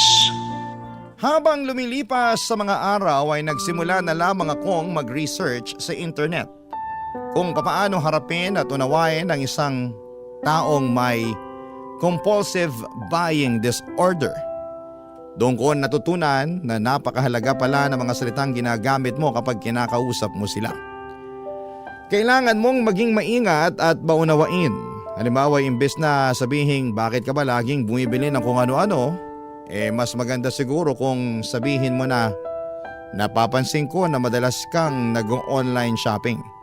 Gusto kong maintindihan kung ano ang nararamdaman mo kapag bumibili ka. Talagang sineryoso ko ang pag-research kasi gusto ko talagang maging mabuting boyfriend kay Dina. Kahit ako na muna ang unti-unting magbayad sa mga utang niya, basta sa dulo ay sana'y gumaling na siya.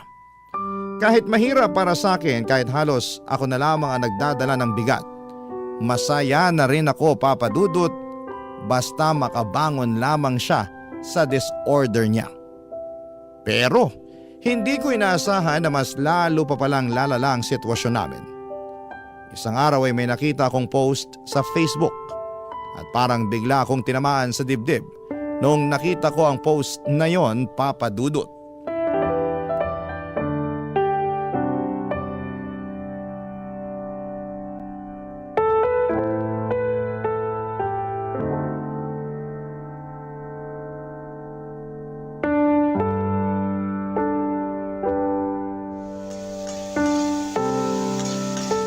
Dina! Babe! Halika nga muna dito. Ano ba kasi yun? Nagluluto pa ako eh. Mamaya mo na tapusin yan. Halika dito. Ano ba kasi yun? Oh, ano? Yan. Nakita mo na ba yung Facebook mo? Ha? Hindi pa. Bakit mo natanong? Tingnan mo to ha. Pinagpepiestahan ka na ng mga kaibigan at katrabaho mo online. May isa kang katrabaho dito galit na galit kasi hindi mo pa daw nababayaran yung utang mo sa kanya. Sus, maliit na bagay. Hayaan mo na muna yan.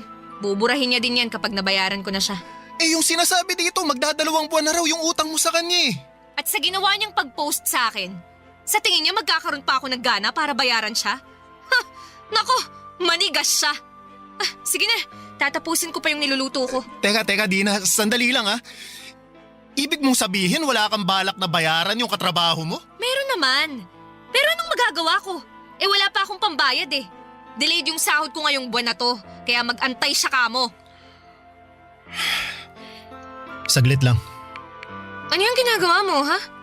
Teka, sandali lang. Ano nga? O ayan. Nagpadala ako ng pera sa bank account mo para may pambayad ka dun sa katrabahong inutangan mo. Maliit lang na amount yan pero makakatulong na rin para mabawas-bawasan man lang yung utang mo sa kanya. Thank you sa pinadala mo ah. Huwag kang mag-alala. Ibibigay ko to sa kanya. At di na utang na loob. Pakiusapan mo yung katrabaho mo na yun na burahin na yung post niya tungkol sa'yo sa Facebook ha. Nakakahiya yung ginawa niya. Oo na, huwag kang mag-alala. Ako nang bahala ron. Sandali lang ah. May tao ron sa labas. Wag na, ako na. Bumalik ka na lang muna dun sa kusina. Oo na, nandyan na, sandali. Ulit. Huh? Ano to? Dina! Dina! Ano ba? Bakit? Anong problema? Tingnan mo to. Oh, May nagpadala ng bulaklak na para sa patay. Diyos ko! Teka lang. Bakit nakalagay yung pangalan ko dyan? Nasaan na yung walang yung delivery boy na nagpadala nito, ha? Kakausapin ko! Wala na unadat ng tao pagbukas ko ng pintuan. Basta-basta na lang iniwan yan sa labas ng apartment natin. Sandali nga lang. Posible bang isa sa mga pinagkautangan mo yung nagpadala nito, ha? Siguro, ewan ko. Hindi ko alam. Naguguluhan ako. Teka nga lang, anak na. Ginamit mo ba yung address natin sa pangungutang mo, ha? Ha? Oo, babe. Pero I'm sorry. Hindi ko naman alam na padadala nila ako ng bulaklak para sa patay eh. Alam mo, Dina, ayoko na. Siguro, mas makakabuti para sa ating dalawa kung maghiwalay na lang tayo. Teka nga lang. Natutuwag ka ba ng dahil lang sa bulaklak na yan? Ang hina mo naman yata. Hindi lang yun. Alam ko na may sakit ka. At pilit kitang iniintindi. Pero alam mo kung ano yung mahirap sa'yo? Ni minsan hindi mo man lang sinubukan na tulungan niya sarili mo eh. Hindi mo ba napapansin na ako tong nagpapakahirap sa trabaho para lang mabayaran yung mga pinagkakautangan mo? Talaga ba, ha? So ano yun? Nanunumbat ka, ganon, ha? Hindi ako nanunumbat kasi sariling desisyon ko yung tulungan ka para mabayaran lahat ng pinagkakautangan mo. Pero yung hindi ko lang matanggap-tanggap, yung parang wala kang balak na ayusin niya sarili mo. Yung tipo, nakakatulog ka ng mahimping sa gabi kahit ang dami-dami ng taong nagagalit sa'yo dahil dyan sa mga utang na yan. Hindi ko pinangarap ang ganitong klaseng buhay, Dina. Buong buhay ko nagsumikap ako para hindi ako magkautang. At ayoko na yung pakiramdam na parang hinihila mo ako pababa kasama mo. Pwes kung ganon, edi sige. Mas mabuti pa nga maghiwalay na lang tayo. Maghiwalay na lang tayo! O sige! Pero isa lang ang sasabihin ko sa'yo, Dina. Sana gamitin mo ang pagkakataong to para tulungan yung sarili mo. Maniwala ka sa akin, hindi ka aasenso sa buhay kung ipagpapatuloy mo ang ginagawa mong pangungutang. Hiwalay na tayo, di ba? Kaya wala ka ng karapatan na panghimasukan pa yung buhay ko. Labas ka na sa mga ayaw at gusto kong gawin. Kukunin ko na yung mga gamit ko. At makikitira na muna ako sa mga kaibigan ko. Goodbye, kuripot!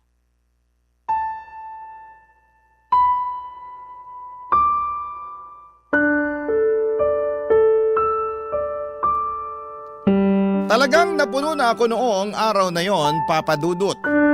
Doon ko rin napagtanto na ang hirap palang tulungan ng isang taong ayaw tulungan ng kanyang sarili.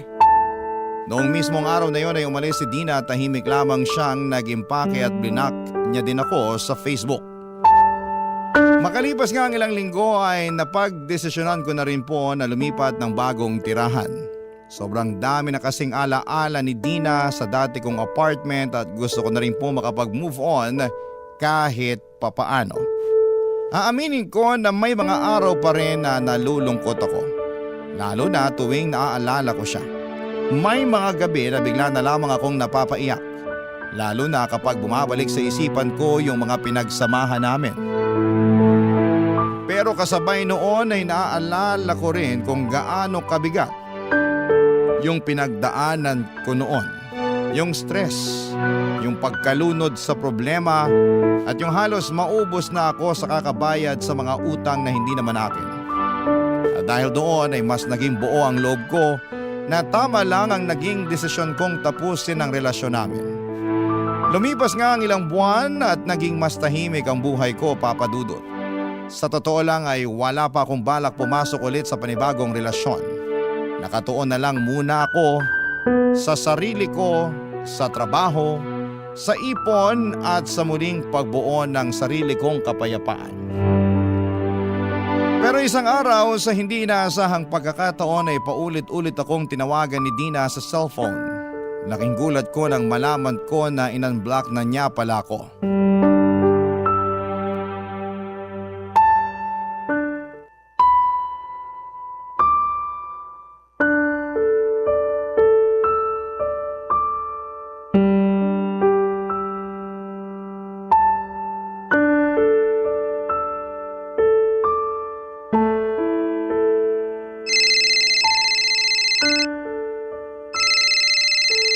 May tumatawag.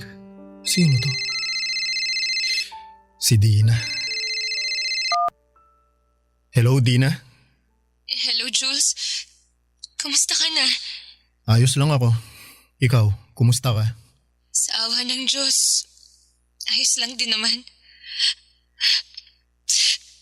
Jules, I'm sorry kung blinak kita noon. Siguro, masyado lang akong naging emosyonal nung mga panahon na yun. Pero okay na ako ngayon. Ha? Anong ibig mong sabihin? Handa na akong makipagbalikan sa'yo. Dina, aaminin ko na mahal pa rin kita pero talagang ayaw ko na eh. Jules naman, maawa ka sa akin, please. Kailangan ko talaga ng tulong mo. Pinalayas ako ng kaibigan ko sa apartment niya kasi may nagpuntang lalaki dun na sinisingil ako sa utang ko. Wala na akong matutuluyan at gulong-gulo na yung isip ko. Kaya parang awa mo na, tulungan mo na ako. So ang ibig sabihin, tinawagan mo lang ako para hinga ng tulong? I'm sorry. Hindi sa ganun yun, pero... Tatapatin na kita. Ayoko nang madamay sa mga problema mo. Tahimik na ang buhay ko ngayon at sa tingin ko, mas makakabuti kung ibablock mo na lang ako ulit. Ang kapal ng mukha mo para sabihin na mahal mo pa rin ako. Tapos yun pala, walang yain mo lang ako ng ganito, ha? Oo, mahal pa rin kita. Pero ayoko na maging parte ng buhay mo. Sakal na sakal ako ng mga panahong nagsasama pa tayo, Dina. Alam ng Diyos na binigay ko sa iyo ang lahat. At ginawa ko din ang lahat para panatilihing maayos yung relasyon natin. Pero habang tumatagal, mas lalo kong napapansin na parang hindi mo naman binibigyan ng halaga yung mga pagsasakripisyo ko para sa'yo noon eh. Saan doon? Yung pagbabayad mo sa mga utang ko? Hindi naman kita pinilit noon na bayaran yung mga utang ko, ah. Ikaw tong praning at atat na bayaran yung mga utang ko kahit wala namang pumipilit sa'yo na gawin mo yon. Tapos ngayon, kung makapagsalita ka dyan, parang kasalanan ko pa na kusa mong binayaran yung iba kong utang. Kusa akong binayaran yung mga pinagkakautangan mo kasi gusto ko na maging financially stable tayo. Pero alam mo kung ano yung mahirap sa'yo, ha? Komportable ka sa buhay na maraming pinagkakautangan. Parang wala lang sa'yo yung tipong habang tumatagal, mas lalong humahaba yung listahan ng mga pinagkakautangan mo. Parang ayos lang sa'yo na hindi ka makapagbayad. At para sabihin ko lang sa'yo, ni minsan, hindi ko pinangarap na magkaroon ng girlfriend na manggagancho. Ang sakit mo namang magsalita, Jules. I'm sorry, pero kasi hindi ko na alam kung paano pa sasabihin sa'yo yung nararamdaman ko eh. Jules, please naman, oh. Tanggapin mo na lang ako ulit sa buhay mo. Pangako, susubukan kong magbago para sa'yo. Kung ganun, mas lalo mo lang akong binibigyan ng rason para layuan ka. Ano? Ako na nga itong nagpapakumbaba. Tapos ngayon ako pa nung pagsasalitaan mo ng ganyan. Malinaw na sa akin na hindi mo naman talaga ako minahal. Kasi kung mahal mo ko, hindi ka magdadalawang isip na tulungan ako. At kung mahal mo ko, hindi mo ako huhusgahan dahil lang may mga pinagkakautangan ako. Dapat ka magpasalamat ka pa sa akin at Kung ganun, pasensya na. Pero hindi talaga akong lalaking para sa'yo. Mas pipiliin ko pa ring saktan ka gamit ang katotohanan kaysa lambingin ka gamit ang kasinungalingan.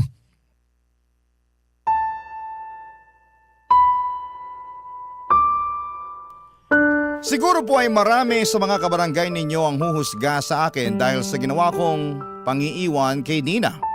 Pero gusto ko lamang pong sabihin na ginawa ko ang lahat ng makakaya ko para sa ikabubuti naming dalawa. Sa huli si Dina pa rin ang piniling hindi tulungan ng sarili niya. Wala pong masama sa pagsalba sa sarili mo mula sa isang sitwasyong alam mong hindi na nakakabuti para sa iyo. Lalo na kung naibigay mo na ang lahat pero ang taong kasama mo ay ayaw pa ring magbago.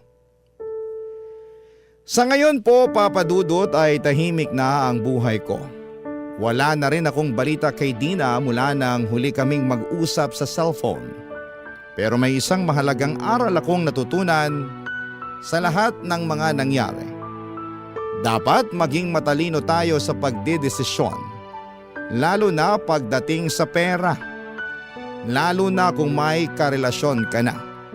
Dahil ang mga desisyon natin ay hindi lang tayo ang maapektuhan kundi pati na ang mga taong mahal natin. Maraming salamat po sa pagbibigay sa akin ng pagkakataong may bahagi ang kwento ko. Isang love story na hindi man naging perpekto ang ending ay totoo at mula naman sa puso. Umaasa pa rin po ako, Papa Dudut, na mapili po ninyo ang sulat kong ito at para kay Dina, kung sakali man na mabasa mo man ito ay sana'y magbago ka na. Ang iyong forever kapuso at ka-barangay, Jules. Kwentuhan naman tayo dito sa comment section.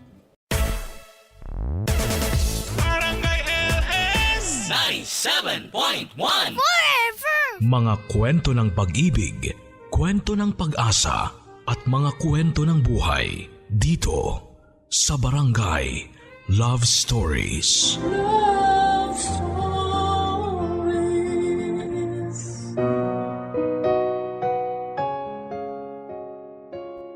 Utang ang isa sa mga pinakamalaki at pinakamadalas na nangyayari sa atin. Nagkakautang o nagpapautang tayo na pwedeng maging dahilan para masira ang relasyon natin sa mga taong involved dito. Ikaw, nagkautang o nagpautang ka na ba? Mahirap magkaroon ng utang, kesyo utang na loob o utang na material pa yan. Hindi basta-basta ang pagbabayad dyan, lalo kung talagang gipit ka at wala kang malalapitan. Minsan dahil alam nilang wala kang malalapitan, gagawa sila ng paraan para mas lalo kang gipitin, para pumayag sa mga gusto nilang gawin natin. Minsan o madalas, nananalo sila sa panggigipit dahil alam nilang kahit saan ka tumakbo, wala kang laya sa mga kamay nila. Alam nilang babalik at lalapit kang muli sa kanila. Ang ating kwento ngayong araw ay may kinalaman sa utang. Isang utang na hindi basta-basta ang kabayaran. Ang ating kabarangay na si Rachel ay paano kaya siya gustong makabayad ng taong inutangan niya? Kaya ba niyang bayaran yon sa paraang gusto ng nakautangan niya? Alamin natin yan sa kanyang kwento dito sa Barangay Love Stories. Dear Papa Dudut, magandang araw po sa inyong lahat. Ako nga pala si Rachel, 25 years old at isang dating masahista sa isang spa sa Mandaluyong. Ito ang naging una at huling trabaho ko mula noong nagpasya kami ng aking nanay na tumira dito sa Metro Manila. Taga Bicol talaga kami, Papa Dudut, at napadpad lamang kami dito sa Mandaluyong dahil hikahos kami noon sa pera. Madali naman akong nakahanap ng trabaho sa tulong ng isang kakilala. Kaya naman nasuportahan ko ang mga pangangailangan namin ni nanay. Naging maayos naman ang lahat kung hindi lang dumating ang pandemya. Isa po ako sa mga natanggal sa trabaho noong nagsimulang kumalat ang COVID. Nagmakaawa pa ako sa boss ko na kahit gawin na lang niya akong kasambahay sa kanila pero talagang hindi umubra dahil apektado na rin siya ng pandemya. Napakalaking dagok ng pandemya sa amin, Papa Dudut.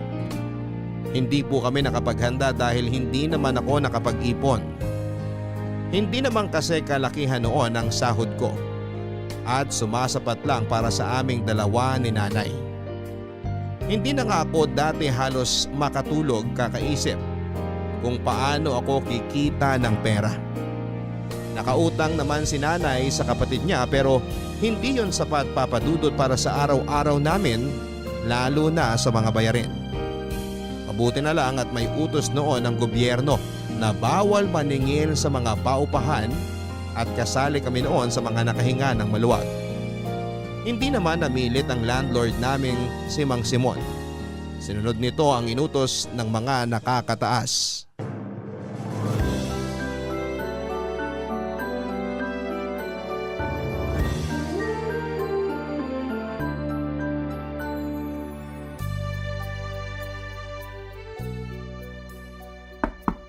Mang Simon?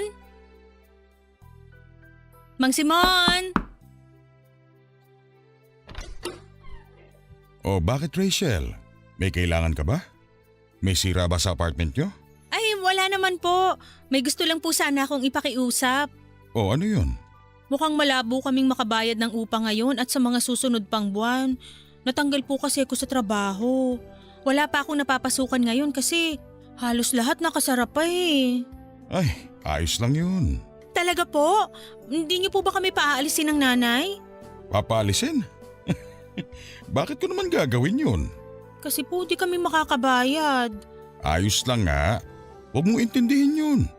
May iba naman akong tenants dito sa compound na may mga trabaho pa.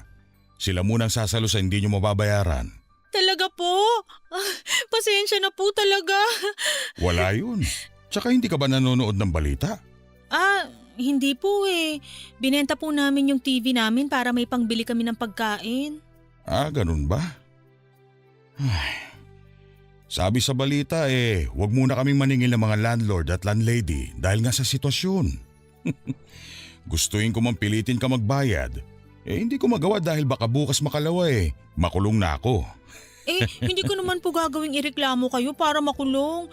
Kung sakali nga pong papaalisin nyo kami, maiintindihan namin At saan naman kayo titira niyan? Sa mga footbridge? Nako, makikipagsiksikan pa kayo sa mga taong grasa doon. Maawa naman kayo. Kung wala na talagang ibang paraan, makikibed space na lang kami sa mga footbridge. Yan naman ang hindi kakayanin ng konsensya ko. Kaya wag mo nang intindihin yung bayad mo sa upa. Sa ngayon. Hayaan mo makabawi ka kapag meron na talaga. Ililista ko na lang lahat. Problemahin mo na lang yung pantawin nyo araw-araw. Salamat po, Mang Simon. Pangako, kapag natapos lang tong pandemya o kaya kahit humupa lang ng kahit konti, kayo po ang unang-una kong babayaran. Sabing wag mo nang isipin yun Magtulungan na lang tayo, ha? O siya, balikan ko na inaayos kong cabinet, ha? Sige po, pasensya na po sa istorbo, ha?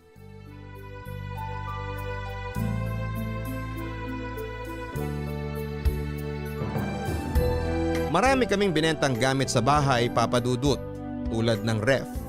Binenta na rin namin yung sofa at ekstrang electric fan. Naghati na lamang kami ni nanay sa iisang electric fan at dinadala na lang namin yon sa kung saan man kami nakapwesto sa bahay. Wala na rin yung gitarang niregalo ni nanay sa akin. Nakahiligan kong tumugtog ng gitara mula pa noong bata ako.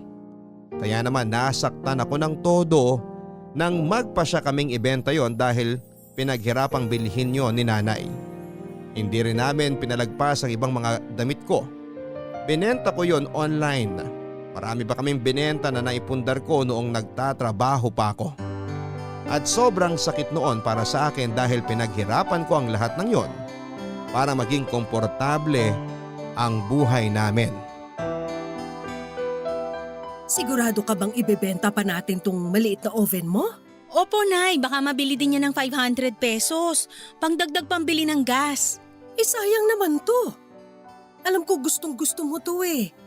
Hindi ka makakain ng tinapay kung hindi toasted, kaya mo to pinilit bilhin dati. Hindi naman ako nagtitinapay ngayon, Nay.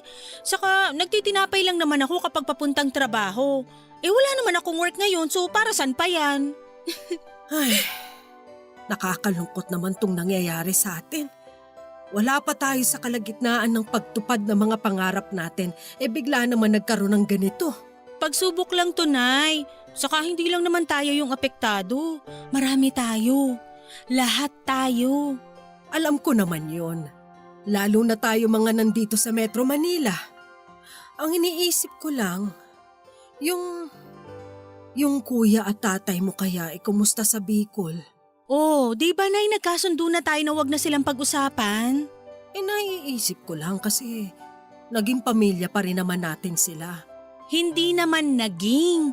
Pamilya pa rin natin, pero dapat kinakalimutan na natin sila. Hindi mo ba sila naiisip kahit bago magpandemya? Kahit tuwing birthday nila o kaya alaala natin nung magkakasama pa tayo. Minsan, lalo na si Kuya. Naaalala ko nung mga bata pa kami tapos bitbit niya ako lagi para pumitas ng mga gusto naming prutas dati sa bakod ni Mang Densyo. Ako naman naaalala ko ang tatay mo nung pinagluluto niya ako ng tinola tuwing may sakit ako.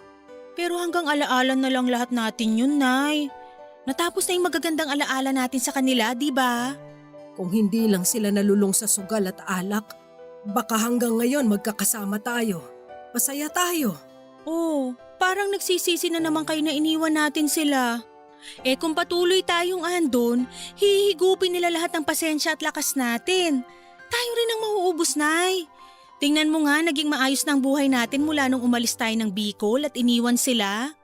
Hindi ko lang talaga maiwasang maalala sila. Lalo na ngayong ganito ang nangyayari. Ay, sana po, ito na yung huling pag-alala nyo sa kanila. Ang usapan natin, kalimutan na sila. Lalo lang tayo manghihina kapag binalikan natin ang nakaraan. Problemahin na lang natin kung paano tayo makakaraos ngayong pandemya. Ay, sigurado ka na bang ibebenta mo na tong oven? Opo, sigurado na po.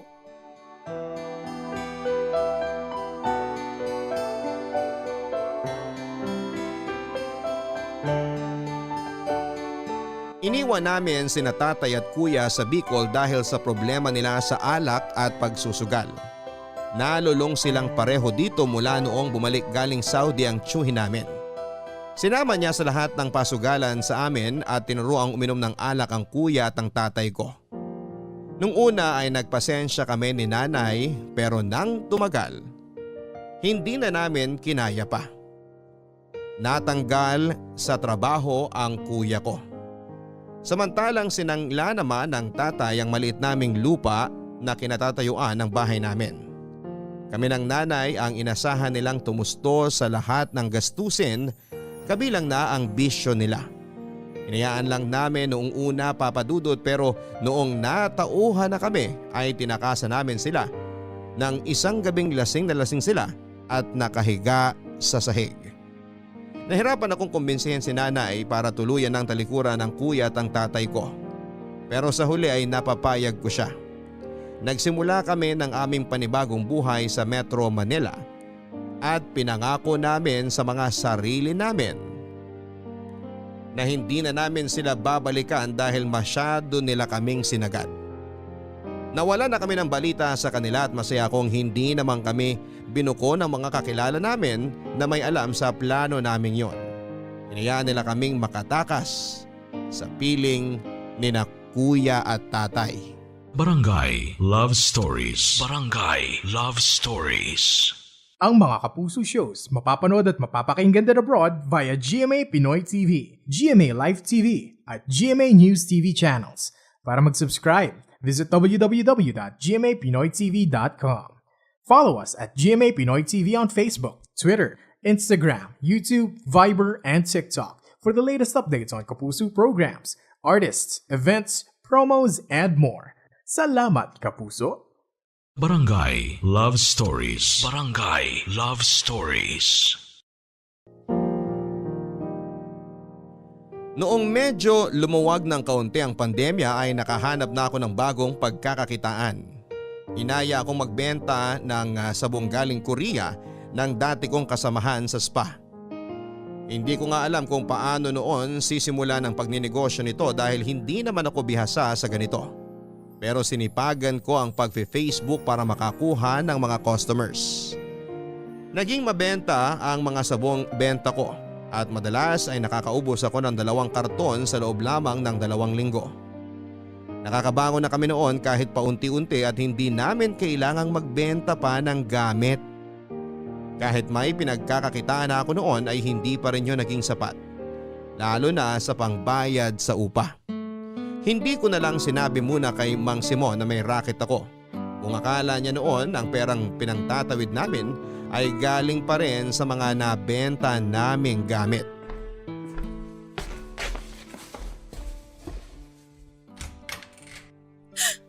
Mang Simon! Para ka naman nakakita ng kapre dyan. Naku, hindi ko lang po talaga inaasahan na dadaan kayo dito sa bahay. May kailangan po ba kayo? Wala naman. Gusto ko lang sanang ibigay itong sobrang kare-kare na niluto ko kanina. Hala, paborito ko po to. Nabanggit mo nga dati. Saka madalas nakakaamoy ako nung kare-kare dito sa bahay nyo eh. Lalo yung alamang. Masyado po bang halata na paborito ko yon? Nakakahiya naman po at nangangamoy pala ang mga niluluto ni nanay na alamang dati. Naglalaway nga ako tuwing naaamoy ko eh. Paborito ko ang alamang talaga. Lalo na yung may sahog na baboy. Ay, ganyan po ang gawang alamang ng nanay. Hayaan niyo po kapag nakabawi na kami, igagawan namin kayo ng alamang. Kahit 3 garapon pa yan. Talaga ha? Aabangan ko talaga yan. Oo naman po. Gumaganda ka. Ay, talaga po ba? Baka naman po binubola niyo ako dahil nangako ako sa inyo ng alamang. Walang halong bola. Totoo. Ang ganda mo ngayon. Saka parang pumuti ka at kuminis lalo.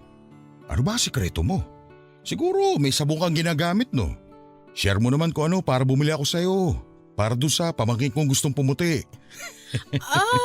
Ano po? Wala naman akong ginagamit. Siguro dala rin ang di ko paglabas-labas.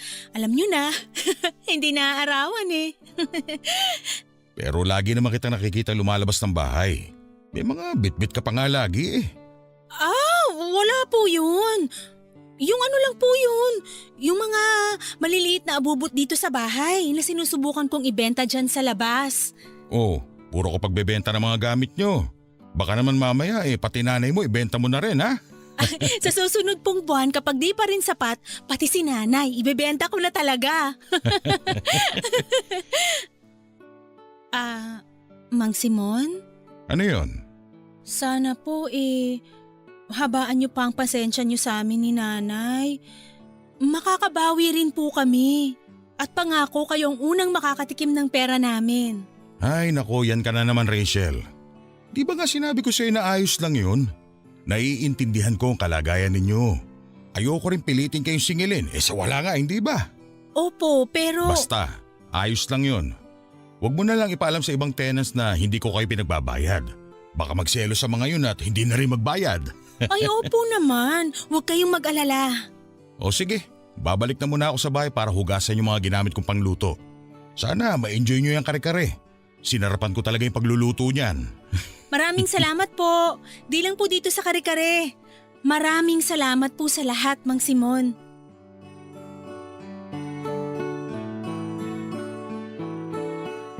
Patuloy na nagbibigay noon ng mga pagkain, shampoo at sabon si Mang Simon. Napakabait nito sa amin ng nanay ko. Kaya naman nahiya ako na hindi man lang ako makapag-abot kahit kalahati ng utang naming upa sa kanya. Naalala ko patuloy noong una ko siyang nakilala.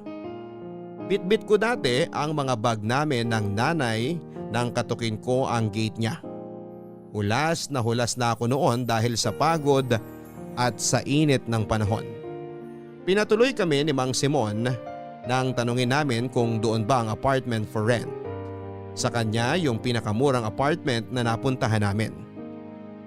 Dagdag pa niya ay napakabait ni Mang Simon sa amin noon. Kaya sinabi namin kukunin na namin ang pinapaupahan niya bago ito masulot ng iba. Sa maikling panahon na nakasama namin si Mang Simon sa isang compound, Papadudod, ay nalaman namin ang kwento ng buhay niya.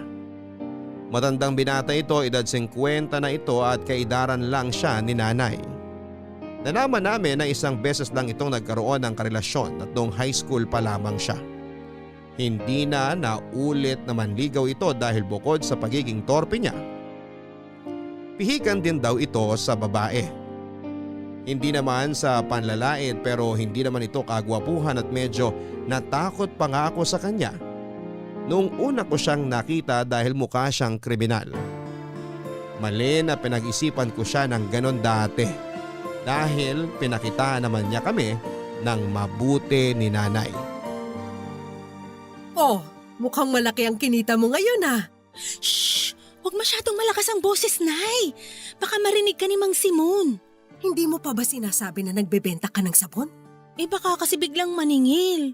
Alam nyo namang pang araw-araw lang natin tong kinikita ko at yung iba, tinatabi ko kung sakaling may emergency. Maiintindihan naman siguro ni Simon yun. Ang bait-bait ng lalaking yun eh.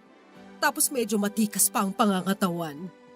Bakit ang layo naman yata ng tinawid ng kabutihan niya? Napadpad agad sa katawan eh.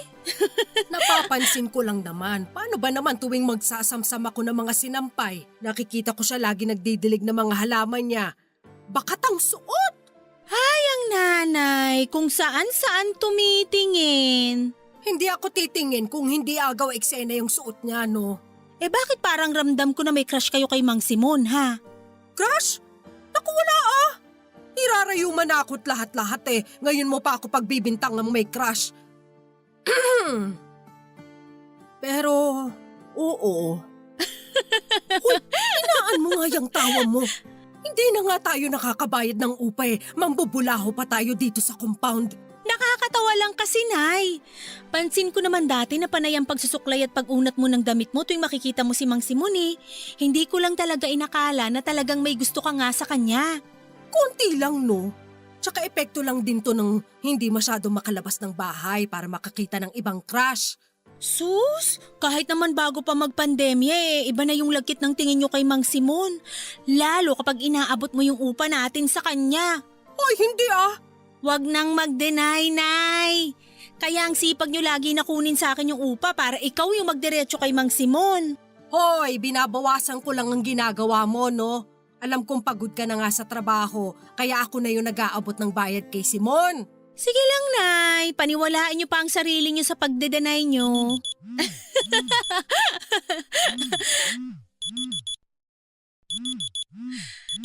Ay.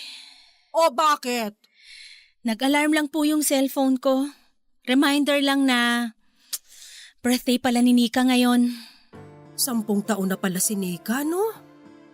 Ang apo kong yun, nananabik na ako sa kanya. Ako rin naman po. Kung malapit lang ang Bicol dito sa Mandaluyong, baka pinuntahan ko na siya. Kukunin mo ba siya kung sakali? Sa kalagayan natin ngayon, mukhang hindi. Ang ganda na ng buhay niya sa ninang niya eh. Sisirain ko pa ba kung ano yung magandang nakasanayan niya? Pero anak mo yun, ipapaalala ko lang. At bilang nanay, gusto kong maging maganda ang buhay niya. At alam kong hindi niya yun makukuha sa akin.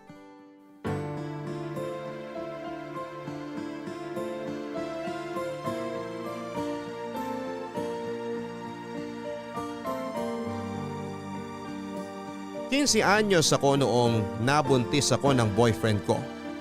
Gustong panagutan ng nakabuntis sa akin ang anak ko pero tinanggihan ni nanay dahil nga masyado pa raw kaming bata para magsama. Tinaguyod ako ni nanay para makayanan kong maging batang ina. Nahirapan ako nung una lalo't pinagsasabayan ko ang pag-aaral at pagiging ina. High school lang naman ang kinaya kong tapusin. Pinasya kong huwag ipagpatuloy pa ang kolehiyo. Hindi na kaya ni nanay na pag-aralin pa ako at dagdag pa dyan ang gasto sa anak kong si Nika. Umextra ako bilang taga-igib sa aming mga kapitbahay. Naging labandera din ako pero hindi yon naging sapat lalo na noong lumaki na si Nika. Noong 3 taon na si Nika, pinahiram ko siya sa kanyang ninang nakakilala ni nanay. Kinailangan ko kasing mag-focus sa paghahanap ng trabaho na may tuloy-tuloy na sahod at nakakaharang ang aking anak noon. Natuwa naman ako at pumayag ang ninang niya na kunin siya habang naghahanap ako ng trabaho. Hindi pinalad na magkaroon ng anak ang mag-asawang yon kaya laking saya nila noong sila ang nilapitan ko para arugain si Nika.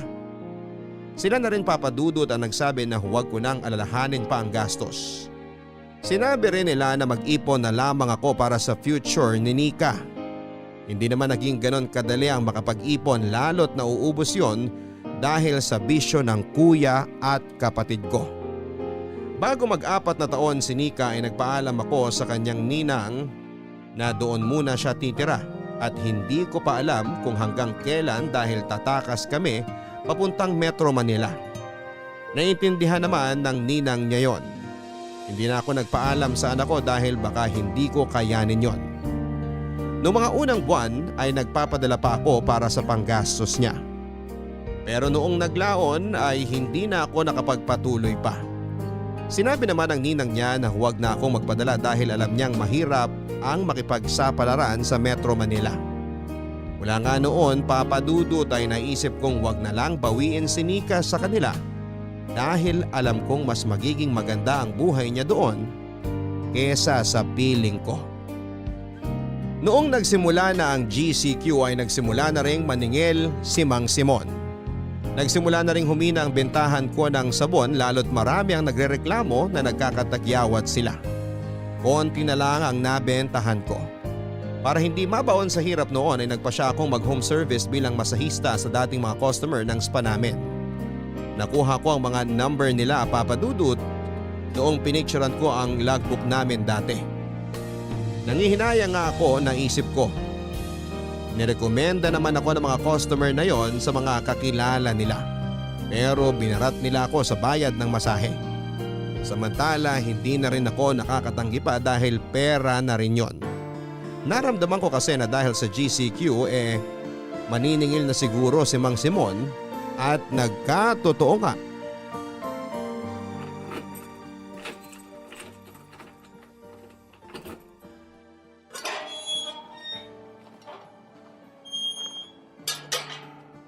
O Rachel, mabuti't naabutan kita. Mang Simon, ano po ba yon? GCQ na tayo ngayon, no? Opo.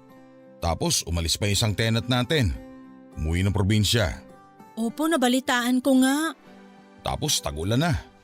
Panigurado marami na namang lalabas sa sakit ang mga bubungan natin dito.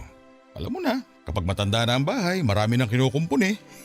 Huwag niyo na pong alalahanin ang bahay namin. Kahit may tulo pa po hindi po namin kayo i-oobligang magpagawa. Pero pwede na ba kitang obligahin na magbayad na ng upa? Po? Kailangan ko rin kasi ng pera. Wala pa po kasi Mang Simon.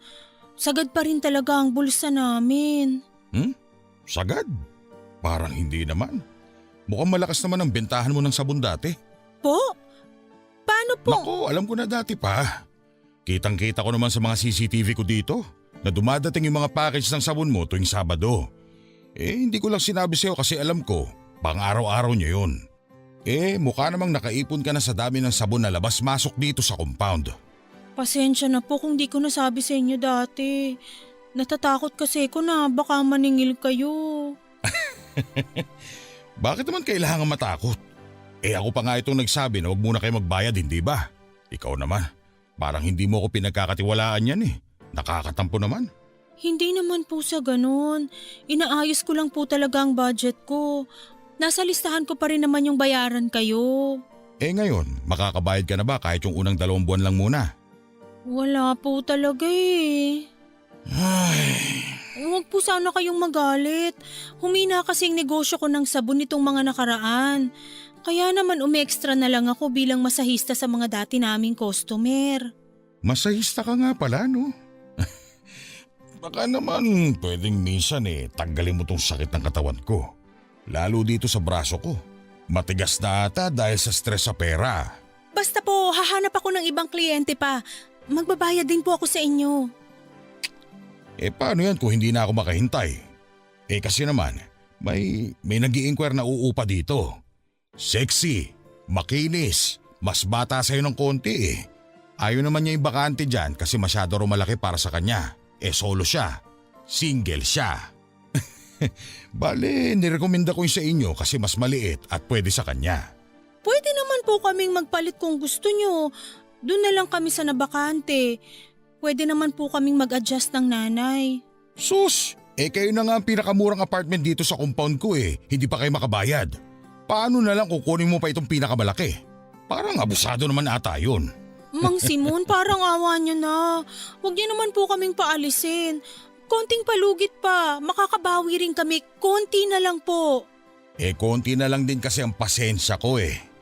Paano yan? Mang Simon, parang awa niyo na po. Gagawin ko po lahat, huwag niyo lang kaming paalisin. Lahat? Opo.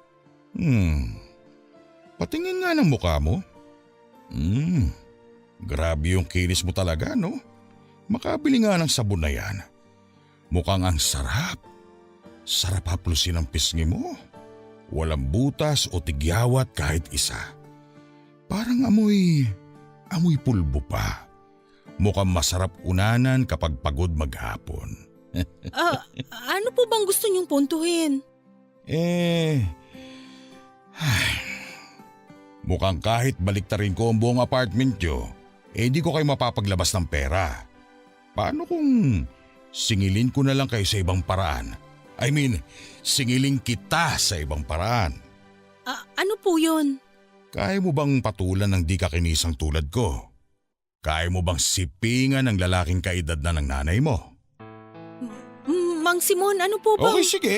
Kung ayaw mo, madali lang naman akong kausap. Bukas, pwedeng maghakot na kayo ng mga gamit para makalipat ang sexing babae dito. Mang Simon naman. Ganun talaga. Kung walang pambayad, dilayas.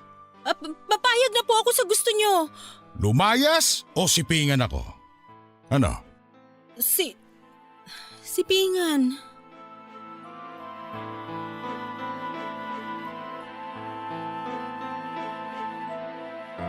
Pumayag ako sa gusto ni Mang Simon na kapalit ng utang namin gagalawin niya ako anumang oras niya gustuhin. Nagipit na ako sa sitwasyon ko dahil walang-wala na ako noon. Nanakot siyang paaalisin kami ni nanay at wala kaming ibang mapupuntahan na tatanggap sa amin. Nakiusap na lamang ako kay Mang Simon na huwag niyang ipaalam sa nanay ko ang magaganap sa amin. Pumayag naman itong ilihim namin noon ang gagawin namin. Natuwa nga ito at sinabing papayagan niyang gawing libre ang pagtira namin sa apartment para naman daw hindi ako lugi. Noong sinimulan na namin ang pagbabayad ko ng utang sa kanya nakaramdam ako ng asiwa at takot sa sarili ko. May anak na ako pero pakiramdam ko ay asiwa pa rin, Papa Dudut. Naalala ko pa na alauna na ng madaling araw nang pinapunta niya ako sa bahay niya. Nakatulog na noon si nanay at tumakas lamang ako. Kinatok ko ang kwarto niya habang nanginginig na hawak ang aking leeg.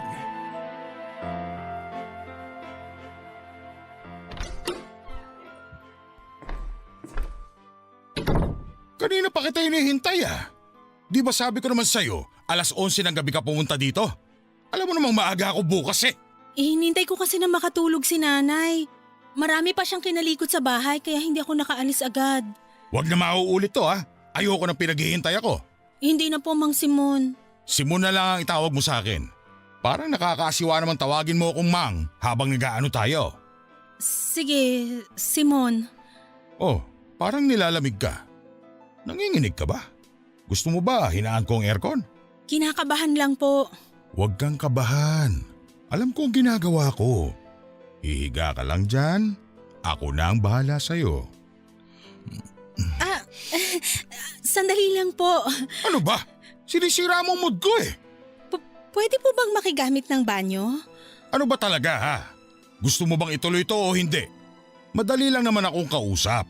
Kung ayaw mo, lumayas kayo dyan sa apartment ko. Hindi po. Naninibago lang. Kinakabahan lang.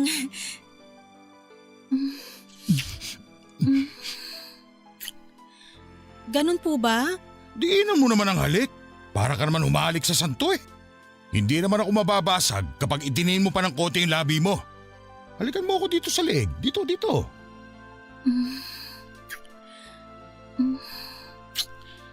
Tama na po ba? Di ba may anak ka na? Bakit parang hindi ka marunong mangromansa ha? Bata pa lang po kasi ako nung huli akong maikama. Kaya naman pala eh. Isa lang ang nakagalaw sa'yo? Yung tatay ng anak mo lang? Opo. Ang swerte ko naman. O sige, ako na talaga ang bahala sa'yo. Oh, higa na dyan. Bibilisan lang natin. Gagalingan ko, promise. Hindi ka magsisisi sa gagawin natin ngayon. Oh, umiiyak ka ba? Hindi po. Nilalamig lang siguro sa aircon.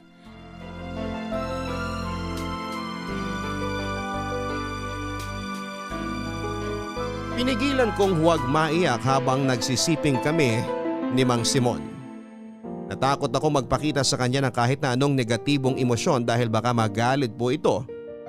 Hinayaan ko siyang gawin lahat ng gusto niyang gawin sa katawan ko. Nakailang beses niya akong sinipingan ng gabing yon. Noong natapos kami, hindi muna ako nito pinauwi at niyakap ako nito hanggang sa makatulog kaming pareho. Ginising niya ako bandang 7:00 na ng umaga.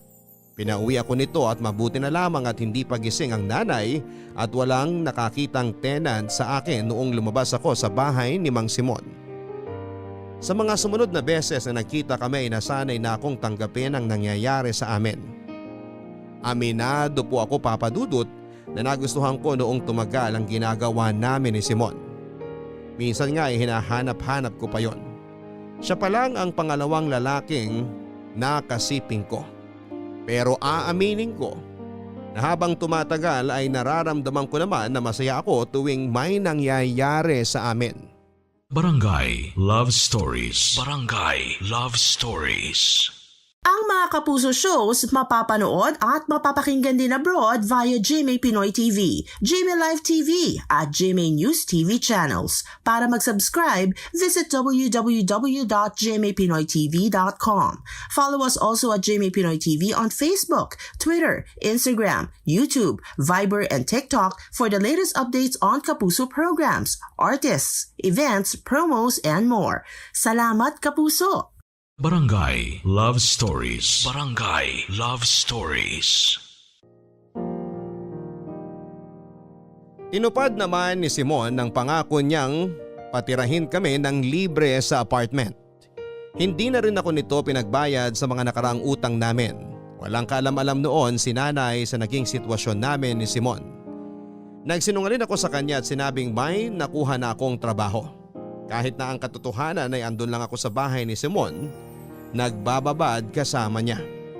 Sa loob ng 8 oras noon ay wala kaming ibang ginawa kundi ang magsiping, manood ng pelikula, kumain at mag-relax. Na-enjoy ko na ang ganitong sitwasyon kasama si Simon. Naging komportable ang buhay ko at hindi ko na kailangan noon na magtrabaho pa para may pambayad sa upa. Nagbigay din ng kaunting pera si Simon para naman hindi makahalata si nanay na wala akong kinikita. Siya na rin ang namamalengke ng mga kailangan namin noon. Labis akong natuwa noon kay Simon dahil gumaan ang buhay ko dahil sa kanya. Inalagaan ako nito at hindi tinuring na pangkama lamang. Para na nga niya akong karelasyon noon kung pagsilbihan niya. Pinagluluto ako nito ng lahat ng gusto kong pagkain. Bukod pa dyan ay madalas na rin itong magkwento ng mas malaling pang parte ng buhay niya. Nagtiwala ito sa akin, Papa Dudut. Tulad ng isang karelasyon na malayang nagsasabi ng buhay at sekreto niya sa mahal niya.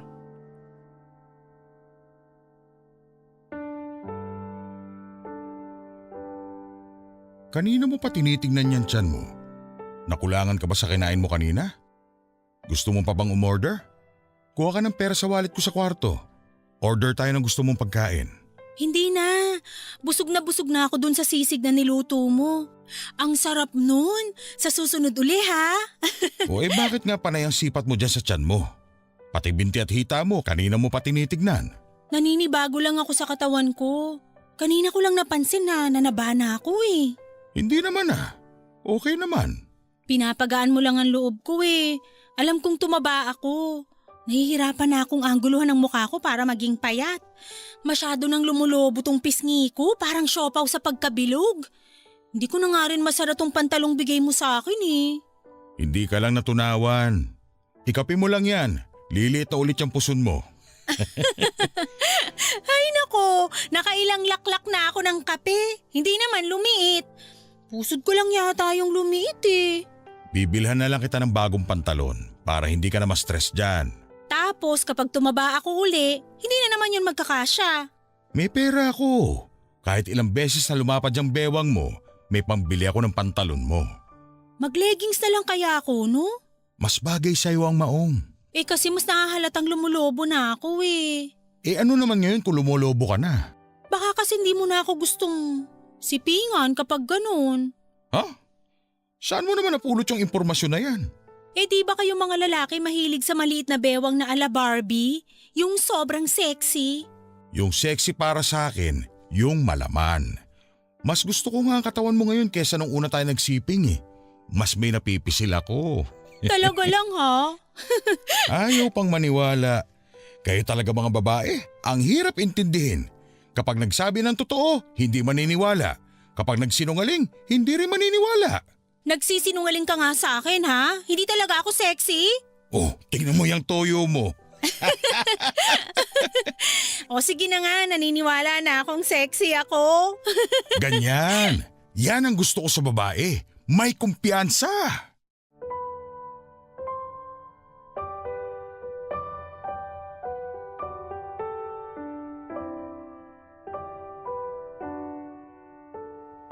Sa paglipas ng mga araw ay nahulog na ako ng tuluyan kay Simon.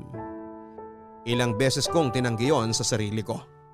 Iniisip ko na masyado lamang akong natutuwa sa atensyong ibinibigay niya.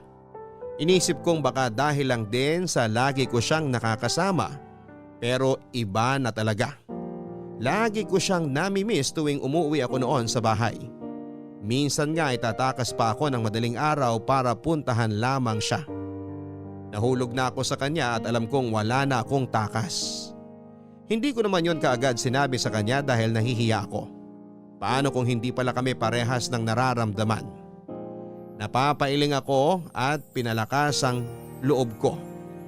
Ramdam ko namang espesyal ako kay Simon. Kay Simon ko lang naramdaman ang ganong klase ng pag-aalaga. Hindi ko naman naranasan yon sa unang nakarelasyon dahil pangbatang kilig lang ang meron noon. Pero sa piling ni Simon, ibang-iba sa noon dahil naramdaman kong safe at payapa ako sa piling niya. Walang segundong lumipas na hindi siya pumasok sa isipan ko noon. Walang araw na hindi ko pinangarap na balang araw magpapakasal kami at lalagay sa tahimik. Lagi akong napapangiti noon sa tuwing naiisip kong magkasama kaming tatanda. Rachel, Oh, bakit? mag-usap tayo. Ang seryoso mo naman, natakot tuloy ako. Ano ba yun? Gano'n na tayo katagal na nagkikita ng ganito? Halos 7 buwan? Masaya ka ba? Oo naman, ang alaga mo kaya. Nakakatawa pa. Mabuti naman. Natuwa ka ba sa pag-aalaga ko sa'yo? Kung paano kita asikasuhin? 100% oo. Napaligaya ba kita sa kama? 200% oo. Mabuti naman. Akala ko kailangan ko pa ng practice eh. Practice? Di na. Pang profesional ang galaw mo sa kama eh. Ako nga tong nahiya dahil nakahilata lang ako. Siyempre gusto ko na napapaligaya kita. Napaligaya mo naman ako talaga. May sasabihin pa ako. Ako rin eh. May gusto sana akong sabihin. Pwedeng ako muna? Importante to eh. Sige. Mukhang pareho lang naman tayo nasasabihin eh. Bayad ka na sa utang mo dito. Ha? Bakit naman dyan napunta ang usapan? Ang ganda na nung flow ng usapan natin kanina eh. Ayaw na kitang piliting singilin pa doon sa mga utang nyo. Hayaan mo na yung iba. Ha? Hindi pwede. Nakakahiya. Gusto ko pa rin magbayad. Wag na. Maghanap ka na lang ng trabaho. Yung totoong trabaho.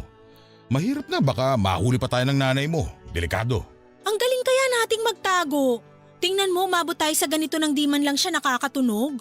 Huwag na nating hintay mangyari yun. Basta okay na. Wala na akong sisingilin sa'yo. Bukas, maghanap ka na ng trabaho para may makain kayo ng nanay mo. Di ka na ba magbibigay ng kailangan namin sa bahay? Wala na rin eh. Baka ako naman na maubusan kung tuloy ang sustento ko sa inyo. Basta ang masasabi ko lang, bayad ka na. Pero Simon… Mula bukas, balik mang simuna ang tawag mo sa akin. Kalimutan na natin itong nangyari sa atin. Okay lang ba? Bakit naman? Bakit naman bigla kang nagkaganyan? Okay naman tayo nitong mga nakaraan na. Basta. Sabihin mo naman sa akin yung totoo. Huwag ka nang makulit, please. Sige na, sabihin mo na. Huwag mo akong galitin, Rachel. Hindi ako titigil hanggang… Nagkakamabutihan na kami ng babaeng gusto kong diskartehan dati. Kaso nahihiya ako sa kanya dahil pakiramdam ko mapurol pa ako sa panliligaw at pag-aalaga ng babae. Kaya kita nilapitan. Ginamit mo lang ako? Ginamit mo ang katawan ko? Nakabayad ka naman ng utang sa akin dahil sa katawan mo, hindi ba? O edi quits. Bakit naman ganon? Masyado mo akong binigla. Bigyan mo ako ng konting time para iproseso to. Hindi na. Kailangan ko na siya madala dito sa bahay bago pa ako maunahan ng iba at hindi matutuloy ang plano ko kung patuloy tayo sa ginagawa natin. Simon! Gusto kong maging malinis sa kanya. Kaya magandang walang nakakaalam nung tungkol sa atin. Paano ako? Anong paano ka? Parang kontrata tong ginawa natin. At alam mo yan. Dapat alam mo nang may katapusan tong ginagawa natin. Ano akala mo dito? Bahay-bahayan na gagawin totohanan? Simon, baka naman… Umuwi ka na. Dali na. Maglilinis pa ako dito. Siguraduhin mong wala kang naiwan kahit lipstick dyan. Mahirap na. Sige. At sa susunod na buwan, magbayad na kayo ng upa ha. Kailangan ko ng pera para pampa-impress sa kanya. Kaya ako na nagsasabi sa inyo, bukas na bukas, dapat makahanap ka na ng trabaho.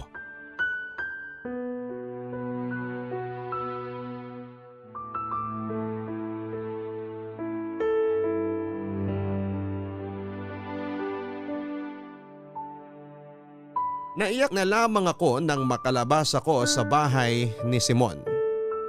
Hindi muna ako tumuloy noon sa bahay at pinalimig muna ang mga mata ko para hindi mahalatang namugto ito sa kakaiyak. Hindi po ako makapaniwalang sa ganoong paraan kami nagtapos ni Simon. Inakala kong may espesyal nang namamagitan sa aming dalawa. Akala ko lang pala yon, hindi na ako nakatulog noon sa kakaisip kay Simon at sa bago niya. Ilang beses kong pinasakit ang ulo ko sa kakatanong kung ano kayang meron sa babaeng yon at siya ang pinili at hindi ako.